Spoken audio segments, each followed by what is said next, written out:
You are now tuned into Then Radio. If you enjoy our videos, we ask that you consider joining our Patreon to support our channel. Don't forget to like and subscribe so that you never miss a new video. We hope you enjoyed today's episode, and as always, thank you for watching.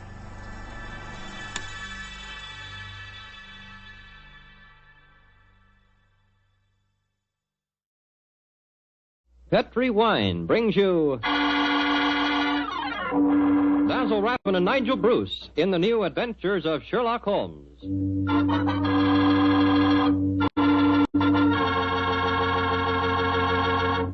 The Petri family, the family that took time to bring you good wine. I invite you to listen to Dr. Watson tell about another exciting adventure he shared with his old friend, that master detective, Sherlock Holmes. Of course, I can't be as entertaining as Dr. Watson, but I can tell you something that's really worth knowing. Simply this.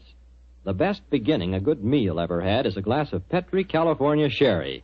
Petri Sherry is the perfect before-dinner wine. While you're waiting for dinner to be put on the table, pour yourself a glass of that clear, amber-colored Petri Sherry. Now, just sit back and sip it slowly. Take your time so you can thoroughly enjoy every single drop of that wonderful Petri flavor. And what a flavor that sherry has. Comes right from the sun-ripened heart of wonderful California grapes. Now, you may be a real wine expert and know all about sherry wine, but believe me, until you've tried Petri Sherry, you're really missing something, and no kidding. Serve Petri Sherry alone, or serve it with canopies or appetizers. And by all means, serve it proudly. You can, because the letters P-E-T-R-I spell the proudest name in the history of American wines. Petri.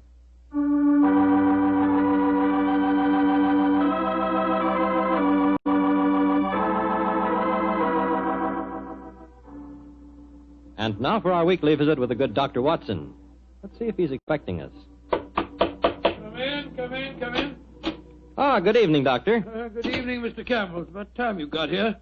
Draw up a chair and make yourself comfortable. Oh, thanks. Well, you have the old black dispatch box out again, I see. I suppose you've been going over your notes on tonight's adventure. That's right, my boy. And this may interest you. Mrs. Watson figured prominently in the story. She did? Yes, in fact, if it hadn't been for some remarkably quick thinking on her part, Holmes and I might have... well, there I go again, telling you the end of the story before I began it. Well, how did it begin, Doctor? On a winter evening in 1887. I'd been married some months, and in consequence I hadn't seen much of my old friend Sherlock Holmes. Oh, you're still living at Baker Street, I suppose? Yes, my boy, but we couldn't persuade him to come round and see us. From time to time I'd heard some vague accounts of his doings, of his summons to Odessa in the case of the Trepoff murder, and of his clearing up the singular tragedy of the Atkinson brothers. But to get back to tonight's story, my wife and I had just finished an excellent dinner. I remember had settled ourselves down for an evening of pleasant domesticity. She was stitching away on a piece of extra petit pois, and I was at my desk balancing figures in the family account book. After a few moments, my wife looked up to me and said, John, dear, don't look so troubled. "Oh, was I looking troubled?" Well, you've been scowling at that account book for 10 minutes now. What's the matter, dear? Don't the figures add up correctly? Oh, yes, they add up correctly. In fact, they tell a very pretty story. After buying my practice and setting up all my outstanding accounts, I find that we have nearly £150 left of the diary that Mr. Sholto settled upon you. 160, isn't it, dear? I was doing the same sum this morning. Oh, well, but still 160. In any case, Mary, dear, the point I was going to make is that we don't need the money just now. My practice is picking up splendidly, and I was thinking that we might invest it in something really sound, of course. Who's been talking to you, John? Dr. Wilson again. Well, as it happens, I did bump into him at the hospital today. He can put us onto something very good in Peruvian silver. What do you think of the idea? Well, John, the fact is, I'd almost decided to make a business investment with it myself. I thought I'd surprise you. Well, now let me tell you about it, John. Oh. Yesterday, when you were out on your rounds, Yes? a most charming man called here. Oh, a yes. Mr. Ted Barber. He introduced himself as a friend of Mrs. Cecil Forrester's. Oh, He said he was certain we'd be interested in his new company. And he talked so convincingly that, well, I'm afraid I almost promised him I'd buy some stock in the company. Did you really? What sort of company is it? Well, I didn't quite understand that part of it. But it sounds wonderful. He left a prospectus. It's in the right-hand drawer of the desk. It's something to do with a wonderful new metal that's been discovered by an American chemist called Paradol or Paradise or something. Oh, let's have a look and see what it says. A company formed to exploit the amazing new metal discovered by Dr. Paradise. Paradol preferred stock. The potentialities of this new alloy are immeasurable. The fourth dimension has been conquered. What? Spatial dislocation is an accomplished fact. Oh, gracious me, my dear child. This prospectus is absolute poppycock. Now, John, you mustn't be stubborn. I think at least we should investigate it. The man said that if we went to the laboratories, Dr. Paradise would give us a demonstration himself. But Mary dear, the fourth dimension. I mean to say, it's obviously fraud. That's what everyone says when a new invention comes out. Now, this might be an opportunity for us to make a lot of money, John. Mary, I do wish to please me, dear. Well, I can't argue with you for very long, Mary. All right. I'll take you to the laboratory in the morning, but I warn you, I'll show this Dr. Paradise up for the charlatan that he is.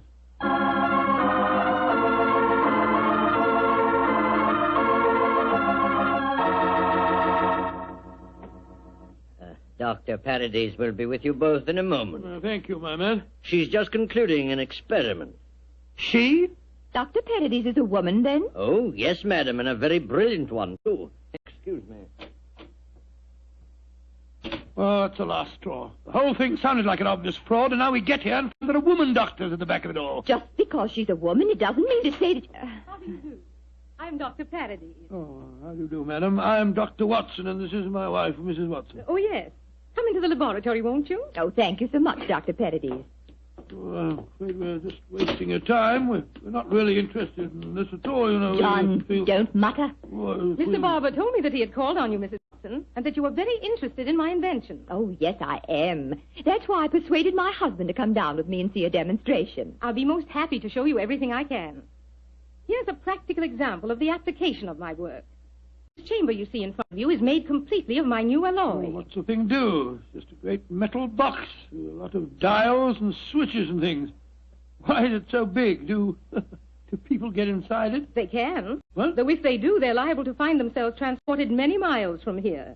Come inside, won't you? Oh, what a lot of nonsense. Now, John. Before I give you the demonstration, I want you both to see that there is no exit from inside this chamber. No trapdoors or anything.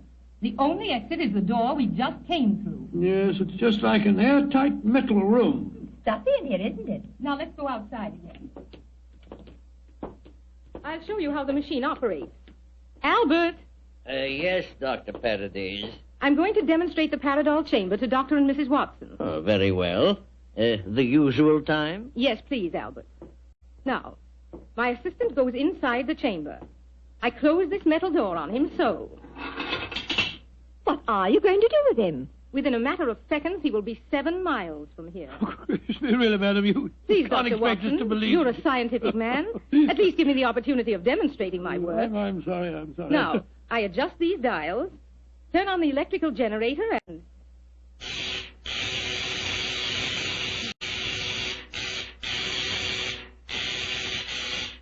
Good Lord, what an amazing business. Now open the door, Dr. Watson, and look inside, please.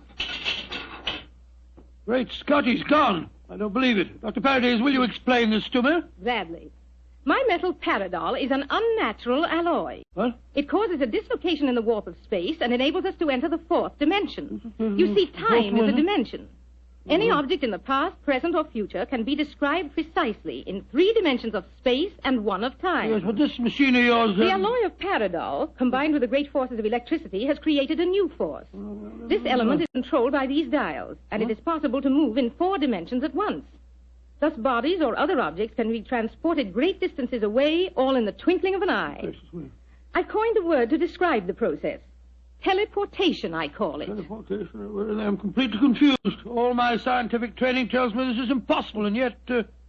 I wonder if you'd give us another demonstration. Certainly. Perhaps you yourself would like to be teleported somewhere. Certainly not. Good gracious me, no.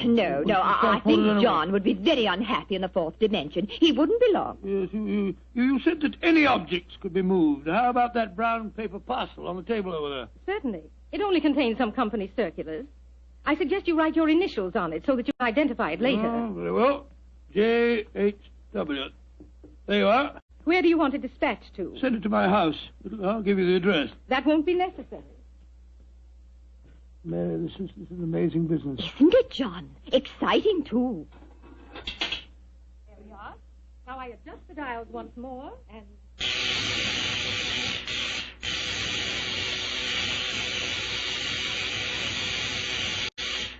The parcel is already at your house. Oh, it's impossible. Come along, Mary. Let's get a cab and race back there as fast as we can. Well, Yes, goodbye, dear. Doctor. Goodbye, Doctor. Bye.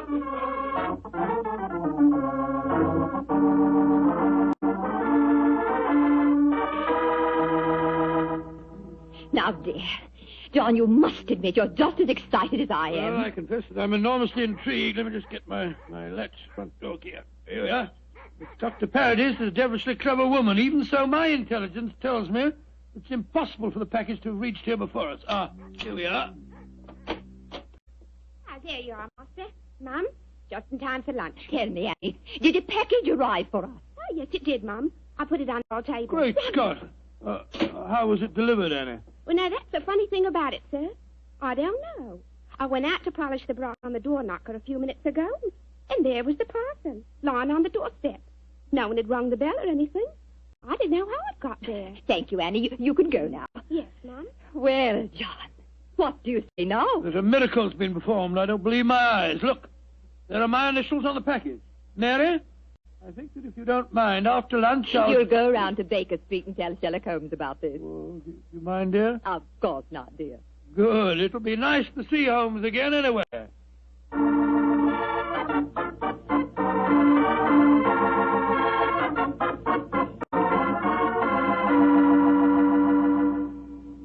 Dr. Watson, how nice to see you again. Hello, Mrs. Hudson. How are you, my dear? Oh, I'm just fine. Oh, you're looking grand, sir. Marriage agrees with you, if you don't mind my saying so. Oh, thank you, Mrs. Hudson. Is Mr. Holmes in? Aye, sir. And I'm very glad you're seeing him. He's no been acting like himself lately. Oh, really? Locking his door and only unlocking it for me when I give him a password. And he's hardly touched his food for the last 3 days. Tell you the truth, Dr. Watson, I'm awful worried about him. Really? Well, I'll go up to him. He'll be glad to see you, I'm sure.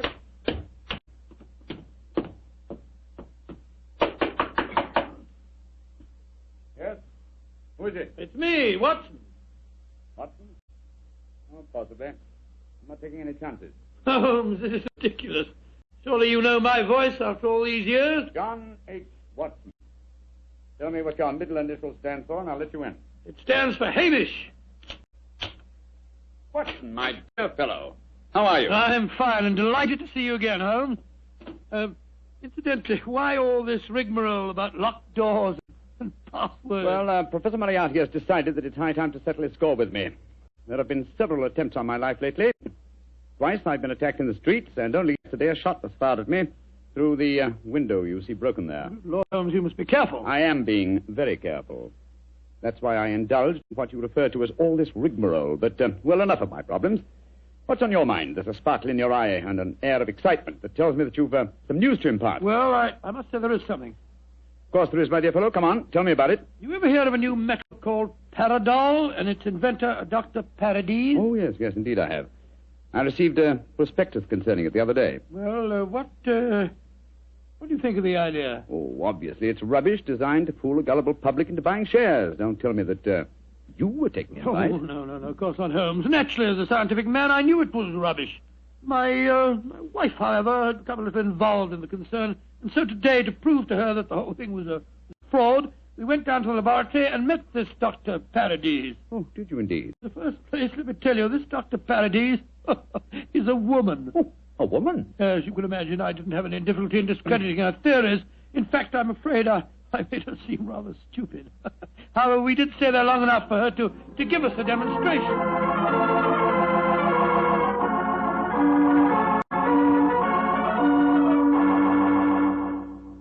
And that's the way that it was, Holmes. When we got back to our house, the initial package was there, waiting for us. Oh, childish trick.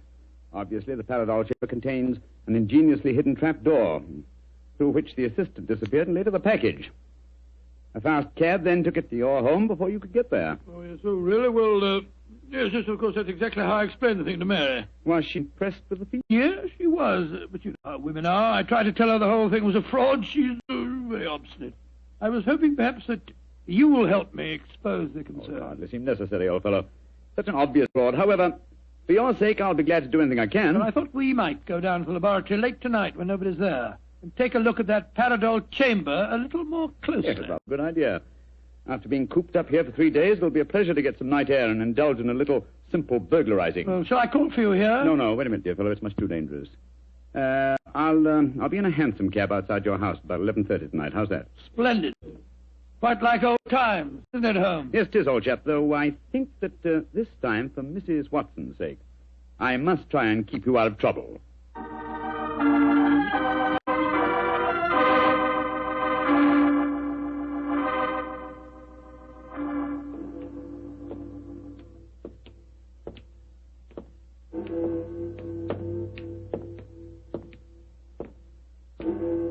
Midnight, Holmes. Yes, Watson. Time that only concerned old bachelors like myself should be wandering the streets of London. Oh, rubbish, Holmes. You talk as if Mary was a tyrant. Now, don't get angry, old chap. I was only being facetious. Is this, Dr. Parady's laboratory? Yes. I'd like to be seen. I don't imagine it'll be very hard to break in, though. Strike a match, will you? I took the precaution of bringing this lantern. There you are. Thanks, old fellow. Is the door locked? Yes, but I think a skeleton key will do the trick. Hold this lantern for a second, will you? Yeah. Oh, this is child's play so far. Come on. Yes. There's the Paradol Chamber over there. Uh-huh. Give me the lantern again, old chap, will you? Thanks. Mm-hmm. Quite an elaborate construction. The door's been left open. Let's go in and take a look at the inside of it. Not both of us, Watson. If this is the only entrance, and the two of us walked in, it'd be too easy to slam the door shut on us. I suppose so. You go in and I'll keep watch out here. All right.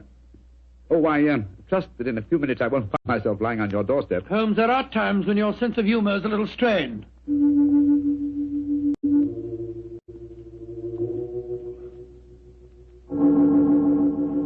Holmes, you all right?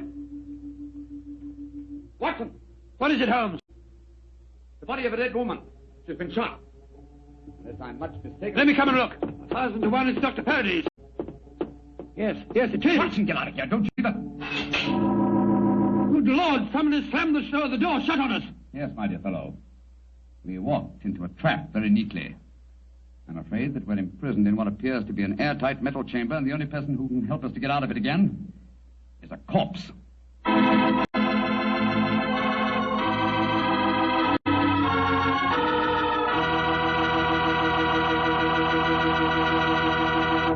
Dr. Watson's story will continue in just a few seconds. It's time for me to remind you that good food always tastes better when served together with good wine.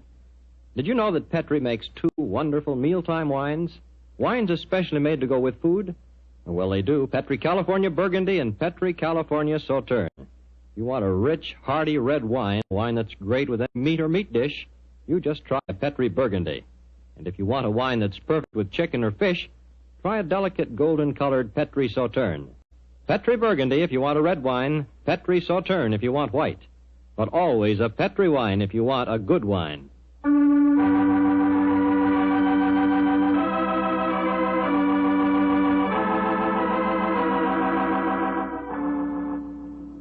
Now back to tonight's new Sherlock Holmes adventure.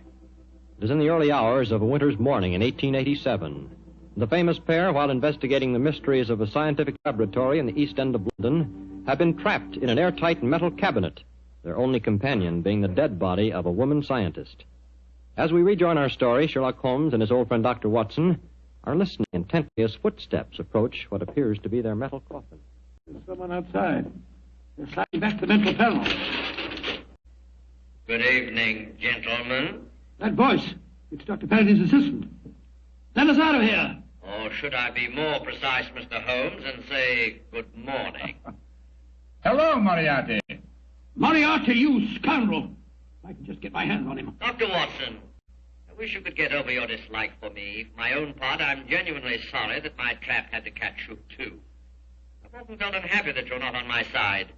Such slavish admiration of you given your friend Sherlock Holmes must be highly gratifying. Never mind about all that. What do you you're up to? It's obvious, my dear Watson. The whole scheme was a plan to lure me out of my safe hiding by presenting an intriguing problem, and one that victimized the wife of my old friend. You knew it would get back to my ears, didn't you, Moriarty? Yes, exactly. But why did you murder this Paradise woman? That's equally obvious, my dear Watson. It served her purpose in presenting a most convincing scientific front. As soon as the trap was baited, it was a liability. She might tell tales, and so she was killed. Like so many other of your accomplices, my dear Professor. Ah, precisely. Now, my dear fellows, I'm afraid that I must close this panel and say goodbye. Quite sorry to have to kill you, but you're becoming dreadfully in my way. And how do you plan to kill us, Moriarty? By doing nothing more than closing this panel. Oh, I could be frightfully dramatic and release deadly gases into the chamber, or poisonous snakes, or something equally colorful. But quite frankly, it seems so much simpler just to shut you in. Your oxygen supply won't last very long, you know. And for your benefit, Dr. Watson, I may tell you that Paradol, whatever its other shortcomings as a metal, is bulletproof. Goodbye, you meddling fool! Well, there seems nothing for us to do but look around and ascertain our chances of escape. Holmes, I don't like this.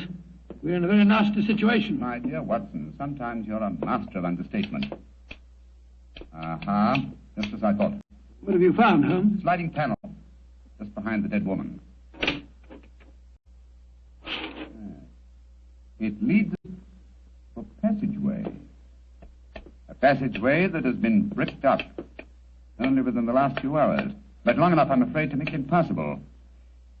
No, there's no escape here.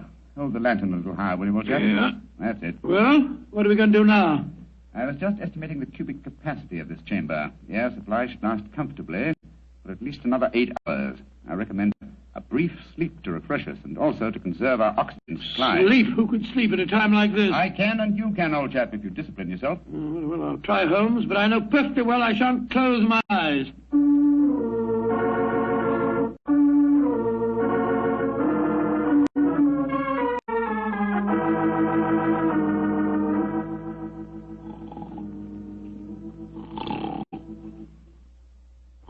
Wake up, Watson, wake up. Yes, Mary dear. It's you. We're still in this infernal trap. I'm afraid so, old chap. What time is it? Just after 7 in the morning. How long did you estimate our oxygen supply would last? Probably about another hour. Well, it's just possible that some worker will come to the laboratory early and let us out. I shouldn't count too much on that if I were you. I suppose not. I say, Holmes, I'm famished. Yes, I thought you would be, my dear chap, so I saved you this half of a bar of chocolate. I ate my own share just before you awakened. Oh, thanks, my dear fellow. Did you sleep too, Holmes? No, I didn't, Watson. I employed my time in conducting a minute examination of this chamber. I was trying to find some possible way of getting out. And you failed, eh? I'm afraid so. Holmes, this looks like the end, doesn't it? Well, if it is my time to die, I'm glad that we're together again. Although I blame myself entirely for letting you into the trap. Come now, my dear fellow. Don't take it as badly as that. But you admitted you're defeated and that there's no possible way out of this destiny. I meant that there's no way out from the inside. So my plan worked. Good gracious me, what on earth? The star, there you are. Mary! Mary, you dear little... You must have been frightened to death. Hello, Don. Poor dear, you must have spent a miserable night. Well. Mr. Sherlock Holmes and Dr. Watson have been getting themselves in trouble again, eh? Mister, this is no time for your heavy-handed badinage. There's the body of a murdered woman inside that chamber. She was killed by Professor Moriarty. Professor Moriarty? You didn't get my message sooner.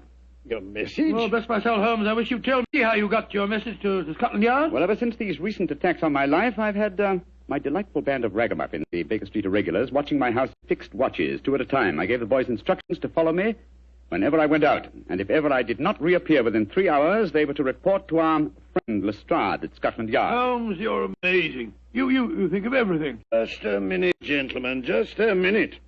I didn't get no message from any of your Baker Street irregulars. Oh, you didn't? No, sir. Though I did find a couple of the boys tied up when we came in here just now. If you didn't get a message from them, how did you come here so opportunely? That's an easy one. Because Mrs. Watson here came and fetched me. You did, Mary? But how on earth... Go on, Mom. Tell him. Well, it's really very simple. When John came back from seeing you yesterday, Mr. Holmes, he was over elaborately casual in his references to the Paradol Chamber. So, of course, I knew at once the two of you were going to investigate the matter. I also caught him oiling his revolver after dinner. I didn't know that you slipped out last night, John. But as soon as I woke up this morning, I realized what had happened. So I went straight to Scotland Yard for Inspector Lestrade and brought him here with me. Why, Mary, you clever little thing. Isn't she a clever darling, Holmes? Mrs. Watson, this has been a salutary experience. Will you allow me to congratulate you on your deductive ability? Well, that's very nice of you, Mr. Holmes, but I really don't deserve any compliments, if you don't mind my saying so. It was elementary, my dear Mr. Holmes. Elementary.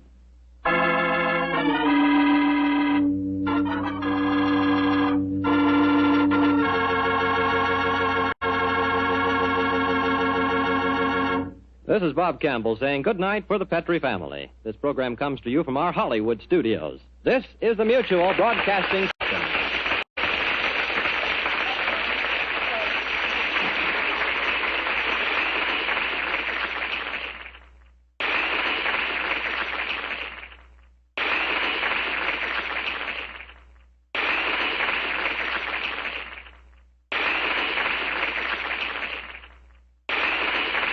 Petrie Wine brings you Basil Rathbone and Nigel Bruce in the new adventures of Sherlock Holmes.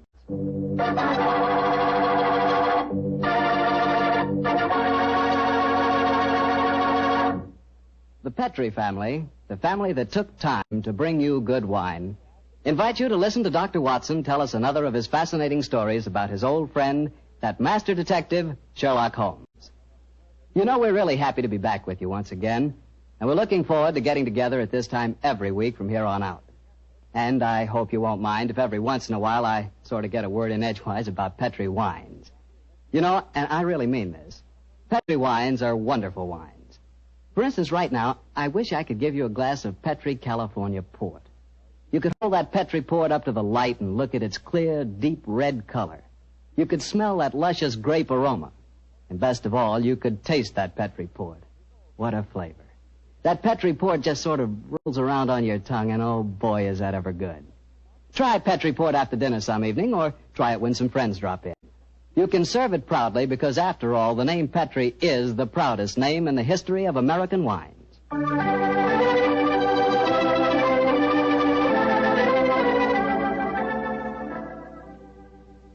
And now let's look in on our good friend Dr. Watson and see if he's expecting us.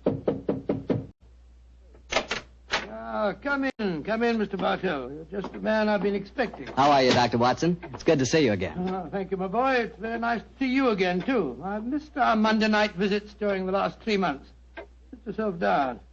Would you care to join me in a glass of port? Well, thanks, Doctor. That'd be nice. You know, it seems to me after our summer vacation, a toast to the great Sherlock Holmes would be in order. That's an excellent idea. Here you are, young fellow. Thanks. You propose the toast, Doctor. To Sherlock Holmes, master detective and loyal friend, whose adventures have brought considerable, shall we say, fame to a certain retired doctor now living in Northern California. I'll drink to that. Well, now, suppose I might as well get on with tonight's story. Which particular adventure have you selected, Doctor? One that I call the Limping Ghost. Sounds exciting. And, as usual, you find me saying, how did it begin? In Baker Street on a windy December evening at the turn of the century. A young, white-faced boy sat in front of our blazing fire. And as he told us his strange story, the flickering firelight danced weird patterns on the walls. The young man was Alexander McMorris, the 7th Earl of Lochnair. The Earl of Lochnair? Say, didn't I read in the papers the other day that the 8th Earl of Lochnair had been killed in an airplane accident? Quite right, my boy. Even in this day and age, the tragic history of violent death seems to dog the footsteps of the Lochnair family. But to return to my story. On that December night in 1900, we heard the whole history of the Limping Ghost of Lochnair. The first Earl had lost a foot at the Battle of Flodden Field in 1513. In spite of this terrible handicap, he fought on valiantly until he died on the battlefield from loss of blood. From then on, right until the time this story begins, the Limping Ghost, clad in a suit of armor, always appeared at Lochnair Castle before and after the death of the current Earl. Yes, Mr. Bartell, it was a strange story that Sherlock Holmes and I listened to that night. A story of death and horror over the centuries, punctuated by the limping clank of ghostly armor.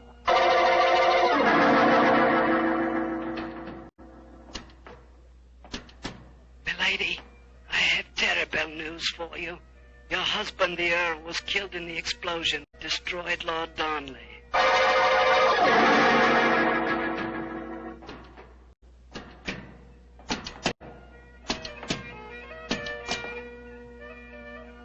Milady, the Guy Fawkes plan to blow up the Houses of Parliament has failed. Your husband is in the Tower of London. They say he's to be hanged, drawn and quartered.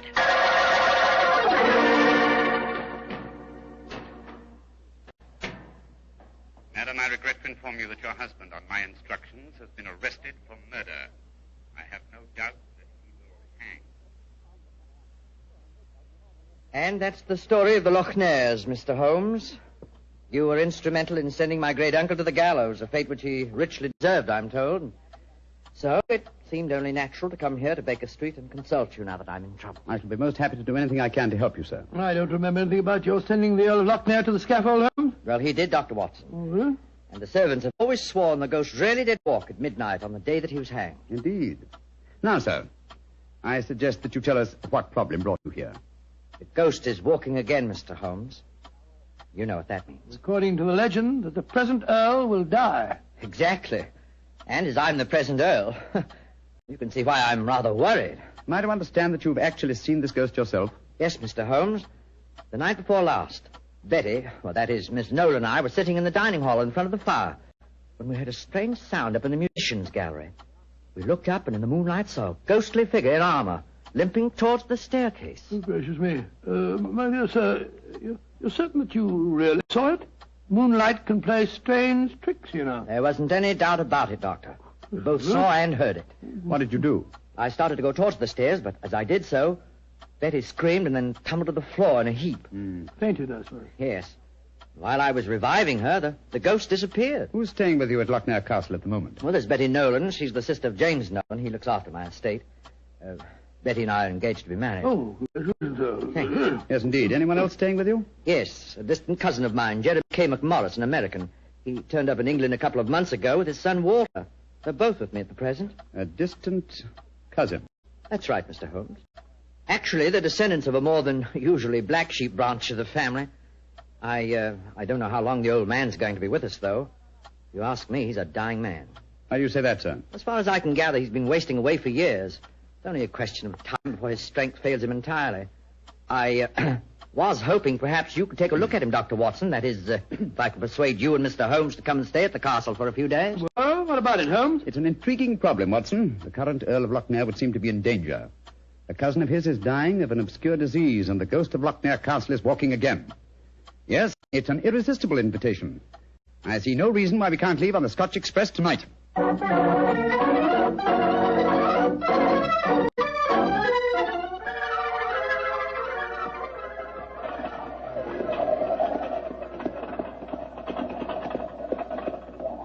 Been quite a heavy fall of snow here in your absence, young man. Quite so, and judging from the colour of the sky, there's more to come. Very angry looking. Oh, now, as we round this bend, you'll be able to see the castle. Ah, yes. There you are, gentlemen. Magnificent. Yes, it's a fine place, all right, Doctor, though it cost me a great deal in upkeep. As a matter of fact, I only have one wing open. It's always been something of a problem to get servants to come and live here.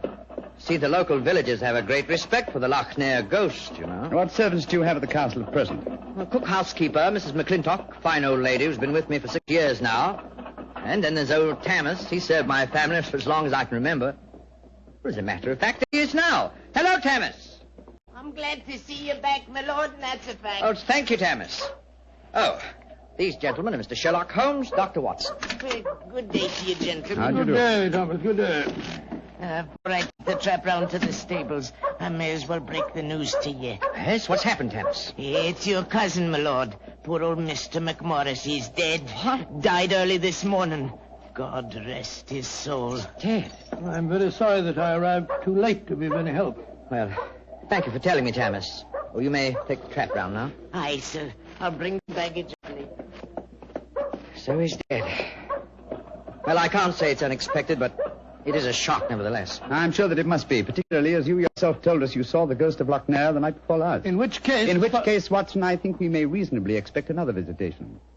Perhaps before the night is over. Shall we go in?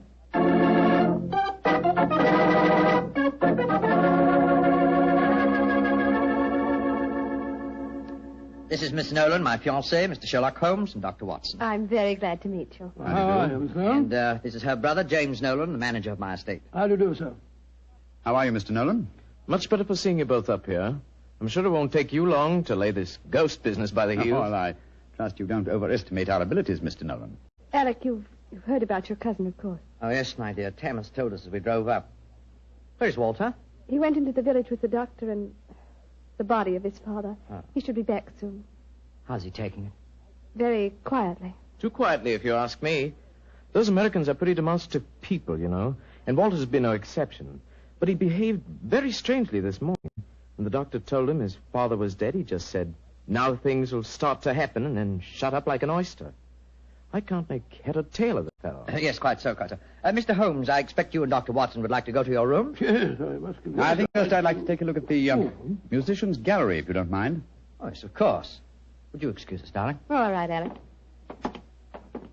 It's in the dining hall here. They must have been very hospitable people in those days. 50 or 60 people could eat at that table. Yes, Doctor. Needless to remark, we hardly ever use the room nowadays. There's the musicians' gallery, Mr. Holmes. Oh, yes, I see. How do we get up there? I'll show you. See, there's a stone staircase behind this tapestry here. Follow me. Watch your step. It's quite narrow, rather dark. Watch your head, Watson, old chap. Oh, don't worry about me, Holmes. I'm perfect. Oh, I say. Must have built these stairs for pygmies. Oh, yes. Here we are, gentlemen. This is the musicians' gallery. By Jove. It must have made a pretty picture in the days gone by. A little string orchestra fiddling away up here, and down below the Scottish nobility bobbing and floating round in the intricacies of a Highland schottische or a stately gavotte or something. Where does that door lead to? To the bedroom wing. And that's where the ghost appeared from the other night, I suppose. Yes, Mr. Holmes. Uh-huh. The door's ajar. Do you generally keep this door unlocked, sir? Why, no. But the key mysteriously disappeared about a week ago. James is having a new one made. So I must remind him about that. Alec! Alec, where are you? Oh, we're up here, Walter. We're coming down. That's Walter McMorris. My dead cousin's son. Poor fellow, this must be a dreadful day for him. Yes, I'm afraid this is going to be a rather painful interview. Oh, hello, Walter. This is Mr. Sherlock Holmes and Dr. Watson. How do you do, sir? How do you do? Sherlock Holmes, sir. I've heard about you and your friend, Dr. Watson. Walter, old man, I'm dreadfully sorry about your father. Are you now? Isn't that nice of you? Well, you'll be sorry enough when you hear that I'm going to take you to court and prove that I'm the real Earl of Lochmere. Why, Walter, you're out of your mind. Am I? No. Father was out of his because he kept quiet all these years. But I'm going to have my rights. I've looked up the records. I've had genealogists working for months. And I've got all the facts that prove you're an imposter. Oh, man, what are you talking about? You know well enough. When Sherlock Holmes here sent your great-uncle to the gallows 20 years ago, the title and estate should have come to my father. When I leave here tomorrow, I'm going straight to the finest lawyer in London. Man, if you believe this, why have you said nothing about it till now? Because I'm smart. I've found out a thing or two since I've been staying here. And one of the things I found out is that your precious fiancée and her brother wouldn't look twice at you if it weren't for your money and the title. Shut up. You'll find out. She's a smart little filly, and she knows what kind of a track she's running on. You got... My compliments, sir.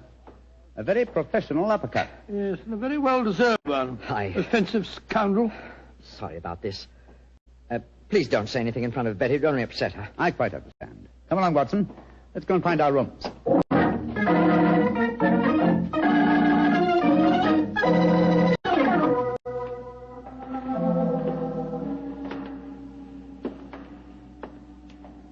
Holmes, it's nearly dinner time. Why are we wandering about here in the dark instead of having a glass of sherry with the others in the library? I'm a conscientious practitioner, Watson. I like to earn my fees. It occurred to me that a further examination of this dining hall might prove profitable. Well, personally, Holmes, I think you're wasting your time on this case. What makes you think that, old chap? It's perfectly obvious that young American fellow was impersonating the ghost a few nights ago. He knew his father was going to die, and he wanted to build up the legend so as to make his own claim seem more believable. Well, that's very sound reasoning, Watson. Though to be logical in his deception, he should repeat the performance now that his father is dead. Well, ghosts only walk at midnight, so why don't we go and have a glass of sherry? Shh. What is it, Holmes? Someone's coming in from the library. The lighted candle. Yes? Who is it?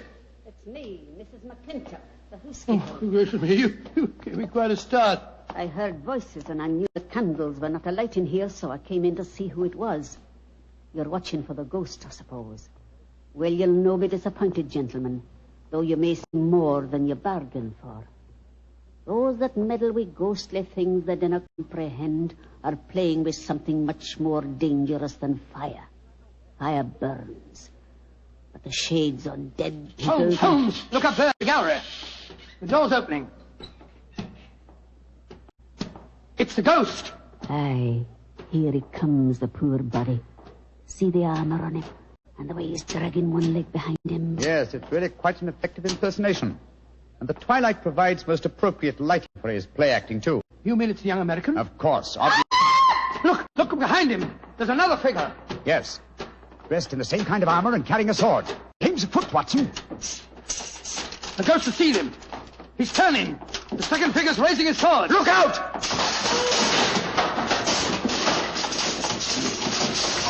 Great heavens. He's knocked him through the railings. That must be a 20-foot fall. Come on, old fellow. Help me open his visor. Just a minute. Yes. It's Walter McMorris, the American. Though from the angle of his head, I would suggest that it might be the late Walter McMorris, eh, Watson? He's dead, all right, Holmes. Neck broken. Meanwhile, the second figure has been able to slip back through that door and escape us. Come on, he was dressed in armor. He can't go very fast. Perhaps we can overtake him.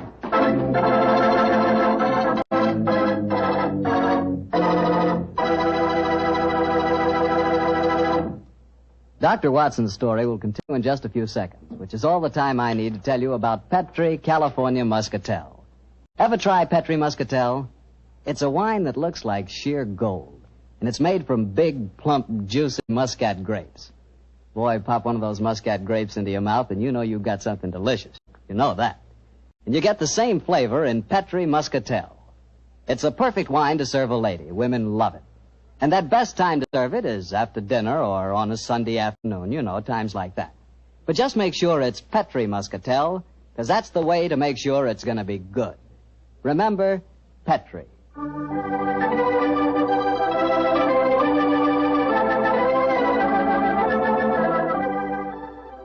And now back to tonight's new Sherlock Holmes adventure and the story of the Limping Ghost of Lochnair.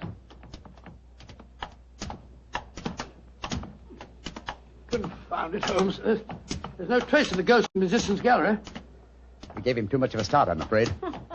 Of course you didn't find him. You'll never find him because he's not mortal. Mrs. McClintock, is the original suit of armor the one worn by the first Earl of Lochnair still in the castle? Aye, sir. It's in the library through that door there. I'll take you to it. Don't bother, thank you. We'll find it. Come on, Watson. Bring that candle with you. Right, your Holmes. If you know what's good for you, you'll stop dabbling in matters you didn't really ken. Holmes, what do you make of the second ghost? An imposter, obviously. But who could it have been? That's what we have to find out, old chap. Undoubtedly someone knew that the American Walter McMorris was impersonating the ghost and used this macabre method to kill him. But why kill him? Possibly his claims to the title and estate were valid. Or perhaps some fanatic was so devoted to the Lochnair legend that he assumed the role of ghost and killed him for his sacrilege.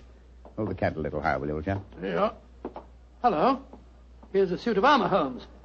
Lying in a heap on the floor. Oh, on the floor, eh? Whereas it obviously belongs on that stand over there. It's perfectly clear what's happened. The second figure used this armor and slipped it back in here while we were examining the dead man. Possibly, Watson, possibly. At least this armor gives us a definite clue. But it limits the field of possible suspects. How do you mean, Holmes? Well, it's an interesting fact that the human race has grown definitely larger in the past 400 years. Very few modern men can wear authentic ancient armor like this. For example, take the first item on the top of the heap lying on the floor here. These gauntlets of chain mail. Try them on. Well, much too small for exactly. me. Neither you nor I could have worn this suit. No, nor could young Nolan, the estate agent. Whereas his sister could have done.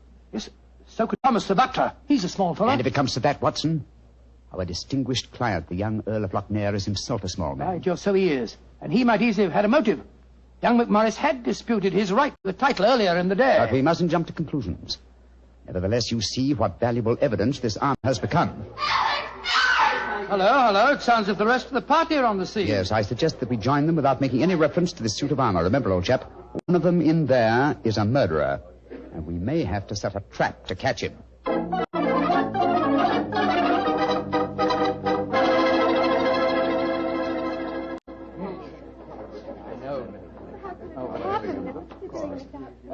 Are you sure he's dead, Dr. Watson? There's no doubt about it. His neck was broken instantly by the fall. It's dreadful. Father and son both dying on the same day. And you said the real ghost came up behind him, Mr. Holmes, and struck him so they crashed through the railing up there. I said another figure dressed in armor killed him, Mr. Nolan. 'Twas a real ghost. I saw him with my own 2 eyes.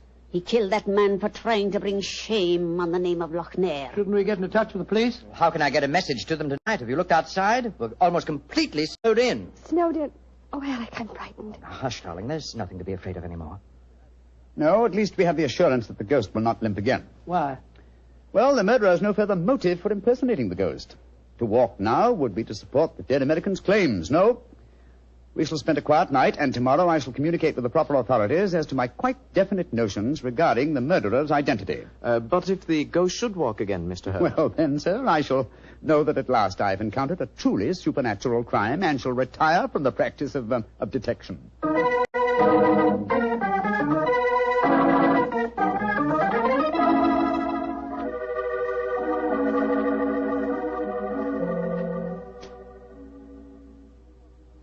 It's nearly 2 o'clock.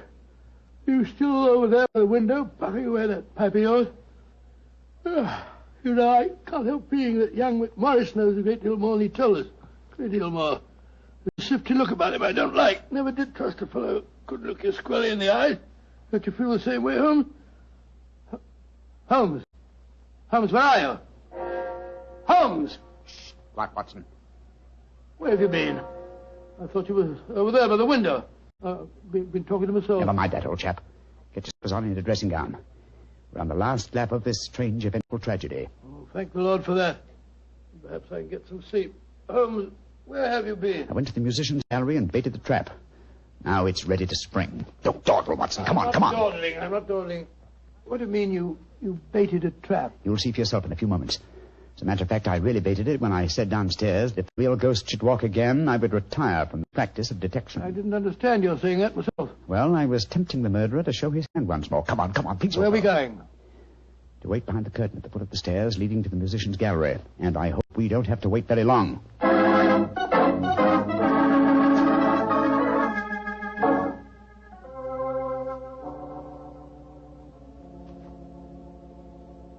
Holmes, I'm getting a crick in my neck trying to peer through this wretched curtain. How much longer do we have to wait? Until our murderer arrives. Are you certain he'll come? Not certain, but hopeful. Extremely hopeful. You know who it is, don't you? Yes. But my proof is too thin for a court of law. I must catch him in the act. Here he comes. Splendid. Let's go up and grab him. No. They walk into my trap. He's coming towards the head of the stairs. Oh! Great Scott! Exactly. A simple piece of wire stretched across the gallery is remarkably effective, even with ghosts. Come on, Watson. Help me off with this visor. There we are. Good Lord, it's James Nolan. Exactly. What happened? You walked into a simple trap, my friend. I'm afraid the next trap will be more lethal, for it will undoubtedly prove to be the one beneath the gallows.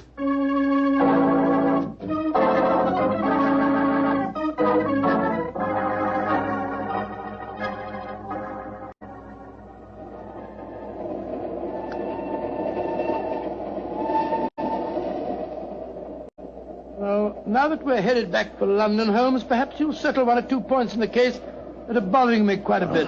Oh, with pleasure, my dear chap. What are they? I still don't see what Nolan's motive was in murdering the American. Oh, that should be obvious. He wanted to ensure that his sister's fiancé would enjoy undisputed title to the name of the States. Well, how did you know it was Nolan?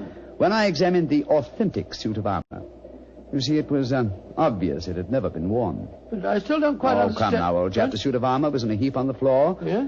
And if it had been hastily discarded and yet, the gauntlets were on top of the pile, you remember? Well, that's right, they were. If the suit had really been worn, the gauntlets would have been the first things to have been taken off, and so would have been underneath the pile. Obviously, therefore, the armor had been disarranged in order to make people believe the real ghost had walked. Yeah. After the American's death, the suspects were 4. Miss Nolan, her brother, Thomas, the butler, and The Earl himself. Well, I ruled out Mrs. McClintock because, you remember, she was standing behind us at the time of the murder. Well, I'm beginning to understand. All the suspects except Nolan were small enough to have worn the armor. That's right. Therefore, only he could have pretended to use it. Pretended? But he did use it. Oh, no, my dear fellow. Undoubtedly, he procured a similar one of modern manufacture. An amazing case, Holmes. An interesting one, at any rate. And once again, old fellow, I'm forcibly reminded of an old Scottish litany. Scottish litany? Which one's that? Oh, you remember it. From ghoulies and ghosties and long-legged beasties and things that go bump in the night. Good Lord deliver us.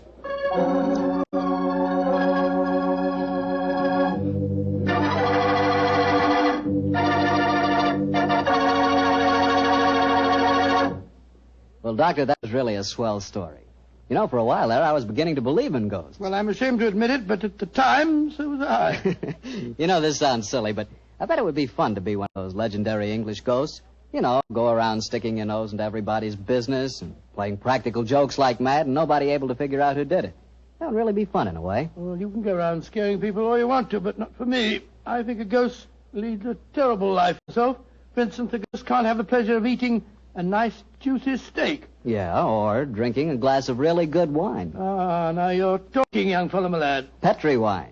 Yeah, still talking, young fellow. You see, when I say good wine, I always mean Petri wine because you can depend on Petri. I know. Why, the Petri family has been making wine for generations, handing on down from father to son, all their skill and knowledge and experience. When you realize they started the Petri business way back in the 1800s, well, common sense tells you the Petri family knows practically all there is to know about the fine art of turning luscious grapes into clear, fragrant wine. Yep, whether you're looking for a swell wine to serve before dinner or with dinner or after dinner, for any occasion, you just can't go wrong with a Petri wine because Petri took time to bring you good wine. Now, Doctor, what story are you going to tell us next week? Well, now, next week, Mr. Bartell, I'm going to tell you a strange adventure that Holmes and I had in the English countryside. It concerns the apparent madness of a certain Colonel Warburton and the puzzling mystery of 2 dead dogs.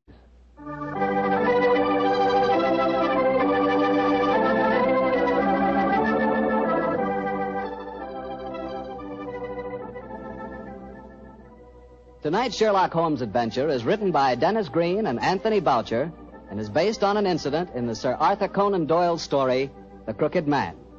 Mr. Rathbone appears through the courtesy of Metro-Goldwyn-Mayer, and Mr. Bruce through the courtesy of Universal Pictures, where they are now starring in the Sherlock Holmes series.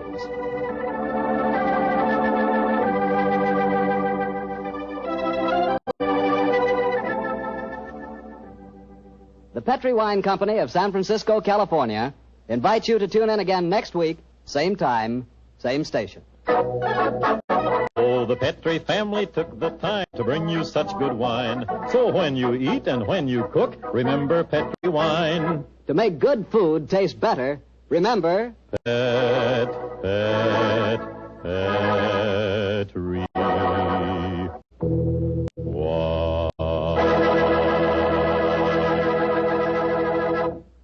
This is Harry Bartell saying goodnight for the Petri family.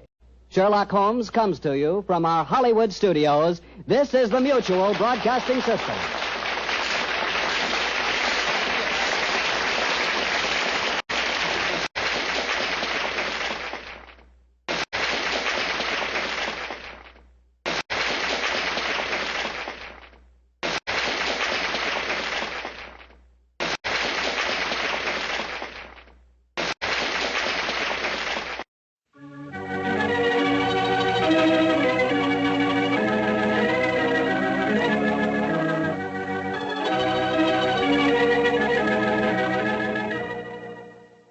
Once again, it's time to walk down Baker Street with its swirling fog, its passing hansom cabs, and bustling London life.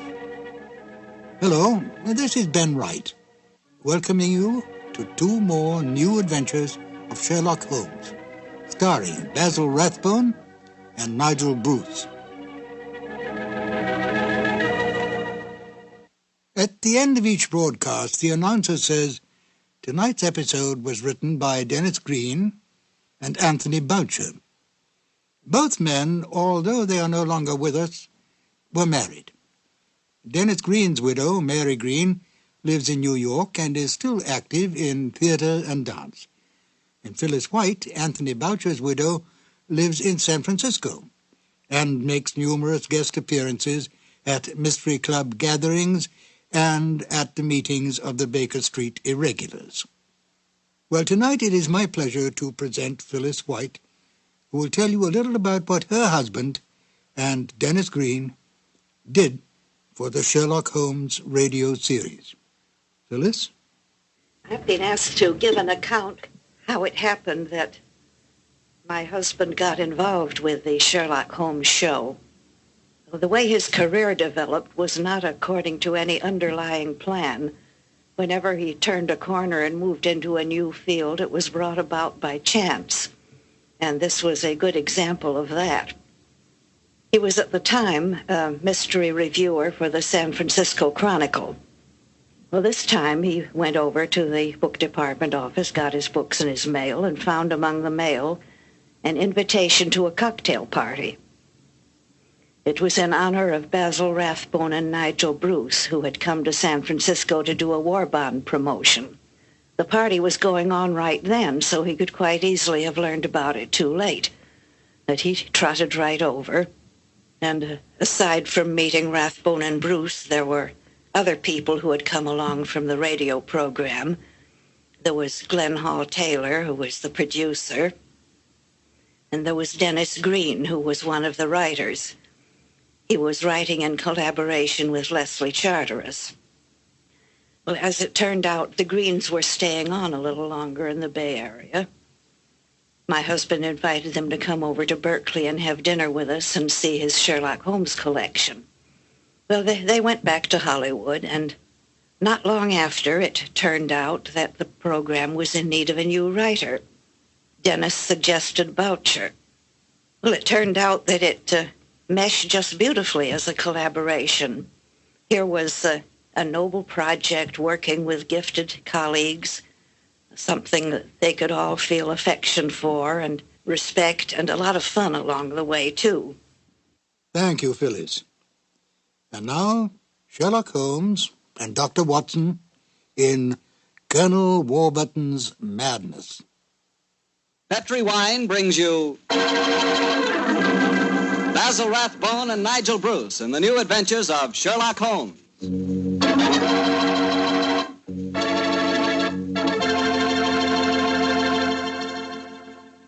The Petri family, the family that took time to bring you good wine, invites you to listen to Dr. Watson as he tells us about another exciting adventure he shared with his old friend, that master detective, Sherlock Holmes.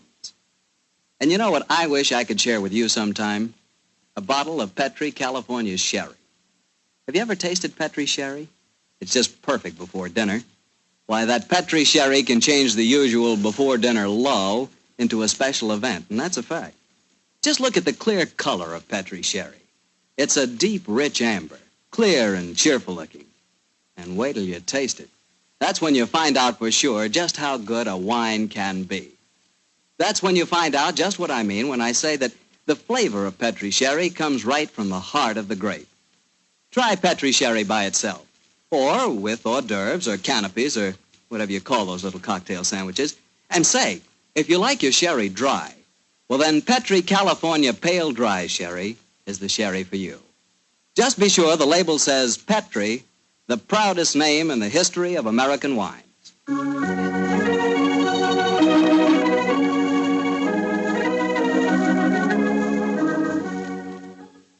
And now let's look in on our old friend, Dr. Watson. Doctor? I'm out here on the patio, Mr. Bartell. Come out and join me. Quiet, Winnie. Quiet. Down, Monty. Good fellow. I see the welcoming committee's here. Yes, little scoundrels. They begin to think they own this patio. Scoop them off the chair, Mr. Bartell, and settle yourself down. All right, off you go, boy. Off you go. Go on, off you go. That's it, my boy. As a matter of fact, it's rather appropriate that the puppies should be here tonight, as in the story that I'm going to tell you, a dog played a most prominent part. A dog? What kind of a dog, Doctor? Now, my boy, don't get me anticipating my story. For once, I'm going to start at the beginning. Which was? On a summer morning in 1890, not long after my marriage, I'd gone back to my private practice, you know, and Sherlock Holmes was living alone in our old Baker Street rooms. You still saw him, I suppose. Indeed I did, Mr. Bartell. In fact, occasionally I even persuaded him to forego his bohemian habits so far as to visit my wife and me. But to get back to my story, I've been exceptionally busy that summer. In consequence, was feeling rather, shall we say, nervy and run down. So much so that Mary, Mrs. Watson, persuaded me to take a fortnight's holiday. We went down to the charming little village of Taplow on the lower reaches of the River Thames. But, as so often happens, the best laid schemes of mice and men gang after glade. I guess the holiday backfired on you, Doctor, and you found yourself involved in a mystery. Maybe a mystery calling for the aid of your old friend Sherlock Holmes? Quite correct, Mr. Bartell. We'd only been down there a couple of days when the trouble began. In fact, the whole thing became so involved that I thought the best thing to do was to put the whole strange story in a letter to Sherlock Holmes. This I did. And I can imagine how he chuckled when he read my Dear old Watson. Seems to be a little out of his depth. My dear Holmes, I need your help, or at least your advice. 2 days down here, and I've become involved in a most unusual problem. It began this morning when Mary and I were out for an after-breakfast stroll. The sun was shining, the birds were singing, and there seemed every indication of it being a happy and You know, Mary, I've always thought up to now that balmy was rather a silly word. I still do, John, dear. Nevertheless, it's the only possible word that describes a day like this adequately. Very well, dear, it's balmy. Personally, I'm so happy to see you relaxing that I don't care what the weather's like. You've been working much too hard. Yes, it's been a busy year. Yes, and last year Sherlock Holmes monopolized most of your time. At least I've got you to myself for once. You dear little thing, you've always been rather jealous of my association with Holmes, haven't you? Not jealous, dear, but I must confess his influence on you wasn't entirely for the good. He had a habit of keeping you out all night. Well, you should be used to that, dear. After all, it happens often enough in my practice. True, John, but on those occasions I know where you are and don't worry about you. And again, you've copied so many of Mr. Holmes' eccentricities.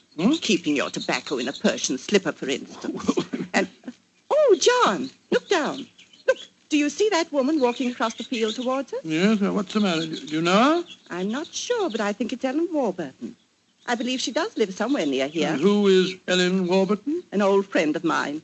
She's frightfully clever and advanced. She's interested in women's suffrage and all sorts of things. Oh, sounds dreadful. Imagine giving women the right to vote. Their place is in the home. It is Ellen. Ellen Warburton. Oh, how are you? Mary Watson.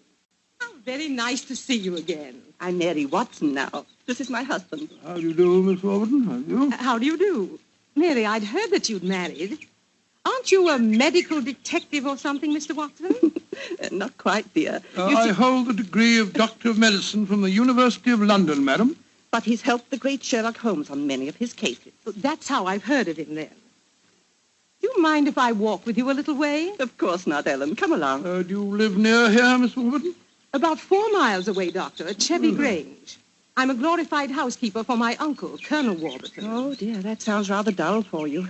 As a matter of fact, the state of my uncle's health at the present moment makes it anything but dull for me. That's why I asked if I might walk with you for a way. Well, what's the matter with him, Ellen?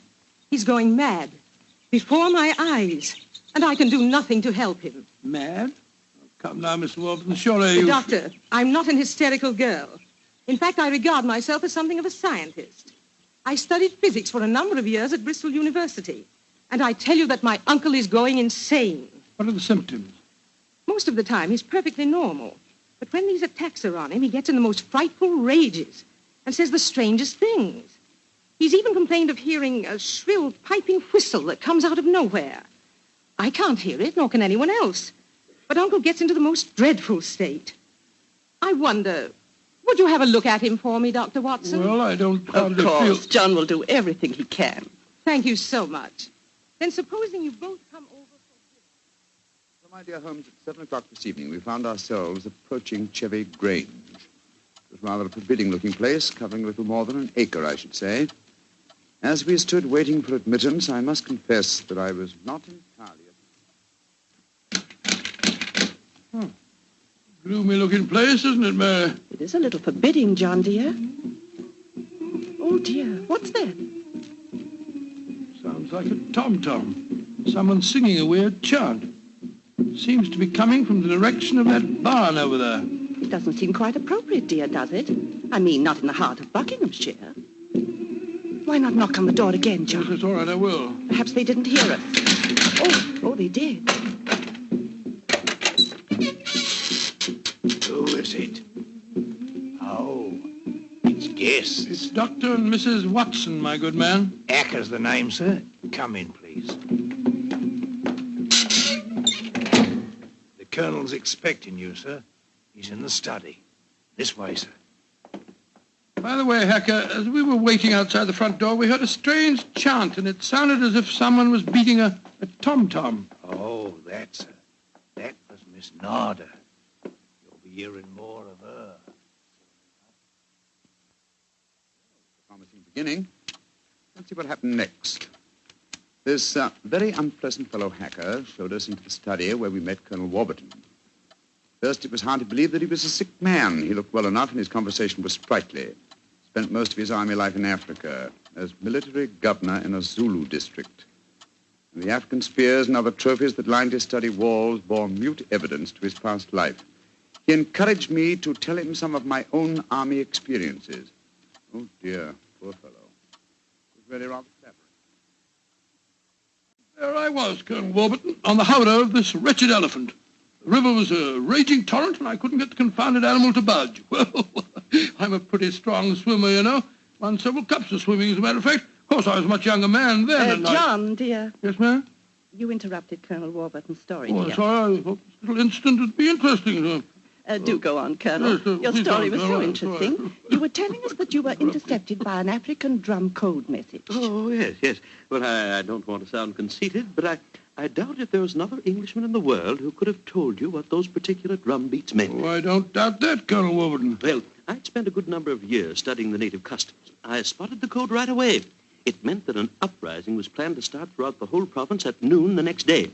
Of course, there it is again. The devilish whistle. Can you hear it, Dr. Watson? Mrs. Watson? I can hear nothing, sir. Nor can I. Of course not. No one can hear it but me. Now, Colonel Warburton, don't get so excited, it's sir. It's black magic, that's what it is. Oh, really, sir, black you magic? must realize that the powers of jungle witchcraft are completely unknown in this country, Dr. Watson. But I know of them, and I can think of many people who might wish to employ them against me. Come in. Oh, it's you, Nada. Great Scott, she's very beautiful. Nada, I want you to meet some friends of Ellen's, Dr. and Mrs. Watson.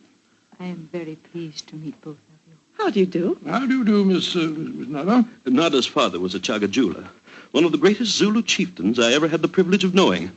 He did me the rare honor to swear blood brotherhood.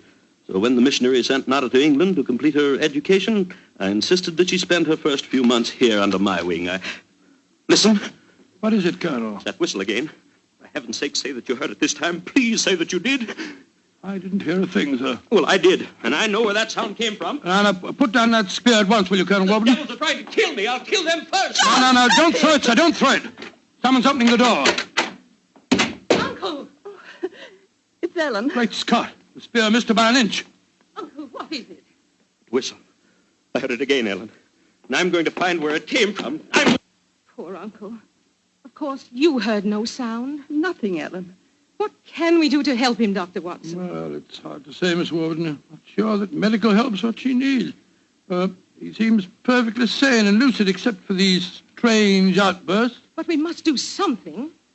I propose to, madam. As soon as I get back to the inn, I think I'll write to my old friend Sherlock Holmes and ask his advice. There's the problem. I can't feel that the man should be committed to an asylum, and yet, obviously, when these attacks are on him, he's as mad as a hatter. Well, fascinating problem, and one that calls for speedy action. I think a telegram to my friend Watson might help to clarify some aspects of the case. Yes. Let's see. Dr. John H. Watson, Red Lion Inn, Taplow, Bucks. I suggest that you ascertain one important fact. Does the Warburton household have a dog? Telegraph reply, Holmes. My soul, Mary, that's a cryptic answer to my letter. Yes, dear, it is. I'm afraid Ellen will be disappointed. She's coming over to join us for lunch to see if you have any news. What on earth can dogs have to do with the case? I can't possibly... Here's Helen now. Good morning, Ellen. Hello, Mary. Good morning, Doctor. Good morning, good morning. I suppose it's too early to have received any reply from Mr. Holmes. Well, as a matter of fact, I just got this telegram from him. You can read it if you like. I can't see it makes much sense, myself. But that's extraordinary. I did have a little dog. He was killed a week ago. But it didn't occur to me to tell you about it yesterday. Well, that's amazing. How could Mr. Holmes have known about it? It's very little that Holmes doesn't know, my dear. How was your dog killed, Miss Warburton? I found him in the grounds with his head smashed in by a stone. Oh, how dreadful. Who do you think did it? It might have been a poacher. And then again, it might have been... Your uncle? It's possible. When he's in those rages, I don't think he knows what he's doing. That's very important. I think I shall go and send Holmes a telegram at once. Don't wait lunch for me.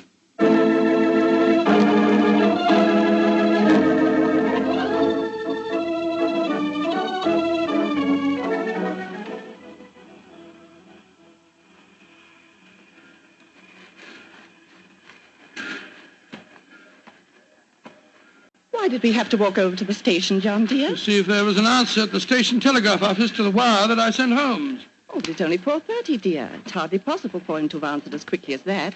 In any case, they delivered the telegram to the hotel, you know. Well, it was a nice walk, my dear. Hello, there's a train in the station now. I wonder where it's from. Why don't you ask that porter, dear? It's not a bad idea. Porter, what train is this? Oh, it's the London train, sir. Right on time. Next stop, ready? Not many people getting off, here are there? Great Scott! Look who's here. Oh, dear, it's Mr. Holmes. And he's got a dog on a leash. Oh, Watson, my dear fellow, how are you? Mrs. Watson, how nice to see you again. Thank you, Mr. I'm Holmes. delighted you're here, old fellow. We walked over to the station to see if you'd answered my telegram, and here you are in person. It occurred to me that I could be down here in the same time that it would take a telegram to reach you. And I decided that a day or two in the country would make a pleasant change, apart from the fact that Colonel Warburton's problem interests me enormously. Why on earth did you bring a dog? I felt that this was a case in which a dog would be of invaluable assistance. Oh, be careful, John. Yes, look out, old chap. I think it would be safer not to pat him. I picked him up on the Mile End Road for a couple of florins, and I fear he's a dog that should have remained in London. A singularly unattractive nature seems to have been entirely ruined by an hour's train ride. Unpleasant brute. Isn't he? By the way, Holmes, what do you make of the case from my letters? Well, I should prefer to reserve my judgment until I've met the Colonel. However, I will vouchsafe one opinion. Oh, what's that? To paraphrase a proverb, don't disbelieve all you don't hear.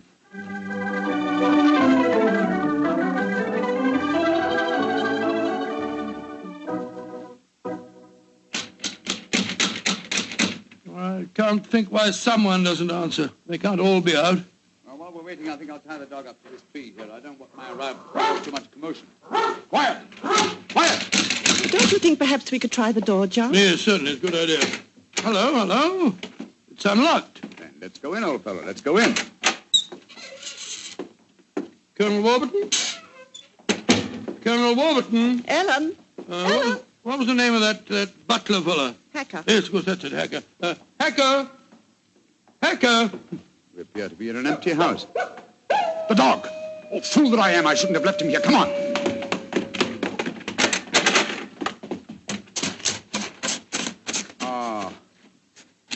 We're too late. Oh, the poor dog. He's been killed. Yes, poor brute. Stabbed to death by one of the Colonel's spears. That proves it, Holmes. The man is mad. I think not, Watson. I think it proves that Colonel Warburton is a great deal more sane than some of the members of his household.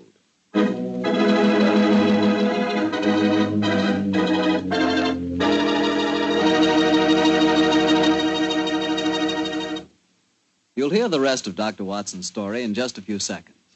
Time for me to remind you that there's one secret every smart woman knows. Simply, good wine makes good food taste better. And by good wine, naturally, I mean Petri wine. Try a Petri wine with your dinner. If you want a wonderful red wine, try Petri California Burgundy. If you want a perfect white wine, try Petri California Sauterne. In fact, try them both. You'll agree, I'm sure, that next to your good cooking, nothing can do more for a meal than a glass of good wine. a glass of Petri wine.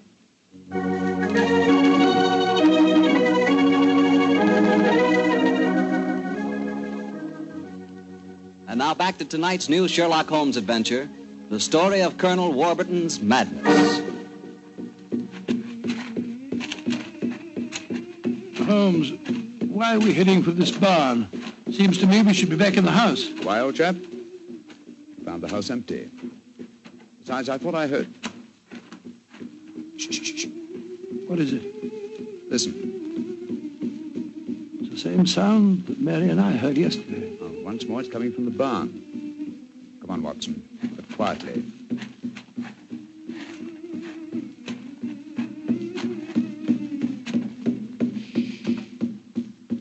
We can see through this window here. It's that Zulu girl, Nada. She's beating a drum and chanting. Who's the man with her? It's Colonel Warburton. No, it isn't. It's that servant fellow, Hacker. What in thunder's he doing here? Apparently assisting Miss Nada in some of her African mysticism. It's black magic they're dabbling with, just as the Colonel said. Let's go in and catch them red-handed. No. Stay quiet. We'll talk to them soon enough. At the moment, I feel it's much more urgent that we find Colonel Warburton. Come on.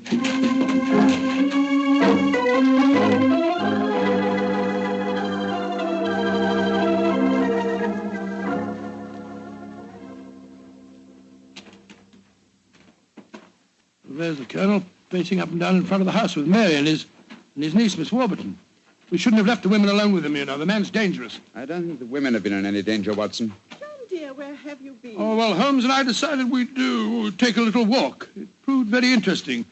Miss Warburton, this is Mr. Sherlock Holmes. How do you do, Mr. Holmes? I'm so glad you're here. How do you do, Miss Warburton? And this is Colonel Warburton, Mr. Sherlock Holmes, eh? I suppose you think I killed your wretched dog. Well, I might have done it. When I hear that whistle, something seems to snap in my brain. I might have killed it. Why doesn't your doctor friend certify me as insane? Send me where I belong before I do any worse, damn it. Poor man. Isn't there anything you can do for him, Mr. Holmes? I most certainly will try to, Miss Warburton. Watson, old fellow, I wonder if you'll follow the Colonel and give him a sedative. I'm afraid he has quite an ordeal before him. Of course I will, Holmes. Miss Warburton, where were you when my dog was killed? Down in the greenhouse. As soon as I heard the poor animal yelping, I ran up to the house. I see. Mr. Holmes, you are going to be able to help the Colonel, aren't you? I'm convinced of it, Mrs. Watson. That is why I brought a dog with me from London. But now that he's dead, I must obtain another one before I can proceed further with the case. Now, I wonder where on earth I can find a dog. Look. Huh? Down by the gate. There's a little girl walking with the dog. That's Sarah Entwistle, the daughter of our neighbors. Sarah, eh? Oh, excuse me, will you? Just a moment. Sarah! Sarah! Yes? Oh, Sarah. Sarah, my dear, what a pretty dog you have there. What's his name? It's a her. Her name's Boojum. What's your name? Holmes. Sherlock Holmes. Sherlock? That's a funny name. Yes, it is, isn't it?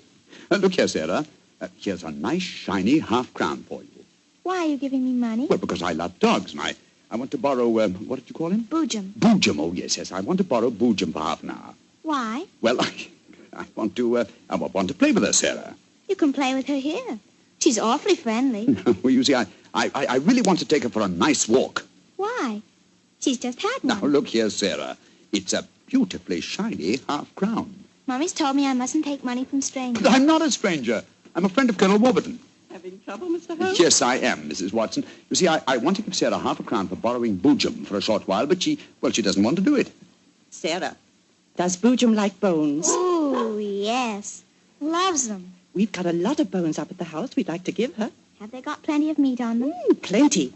She can have a wonderful feast, and then we'll bring her back in half an hour. All right. Go on, Boojum. Now promise you'll bring her back in half an hour. We promise. Yes, Sarah. And Sarah, what about the half crown? Well, I'll take it home and ask Mummy if I may keep it. Good. Goodbye. Goodbye. And take care of Boojum. Oh, she's a sweet little girl.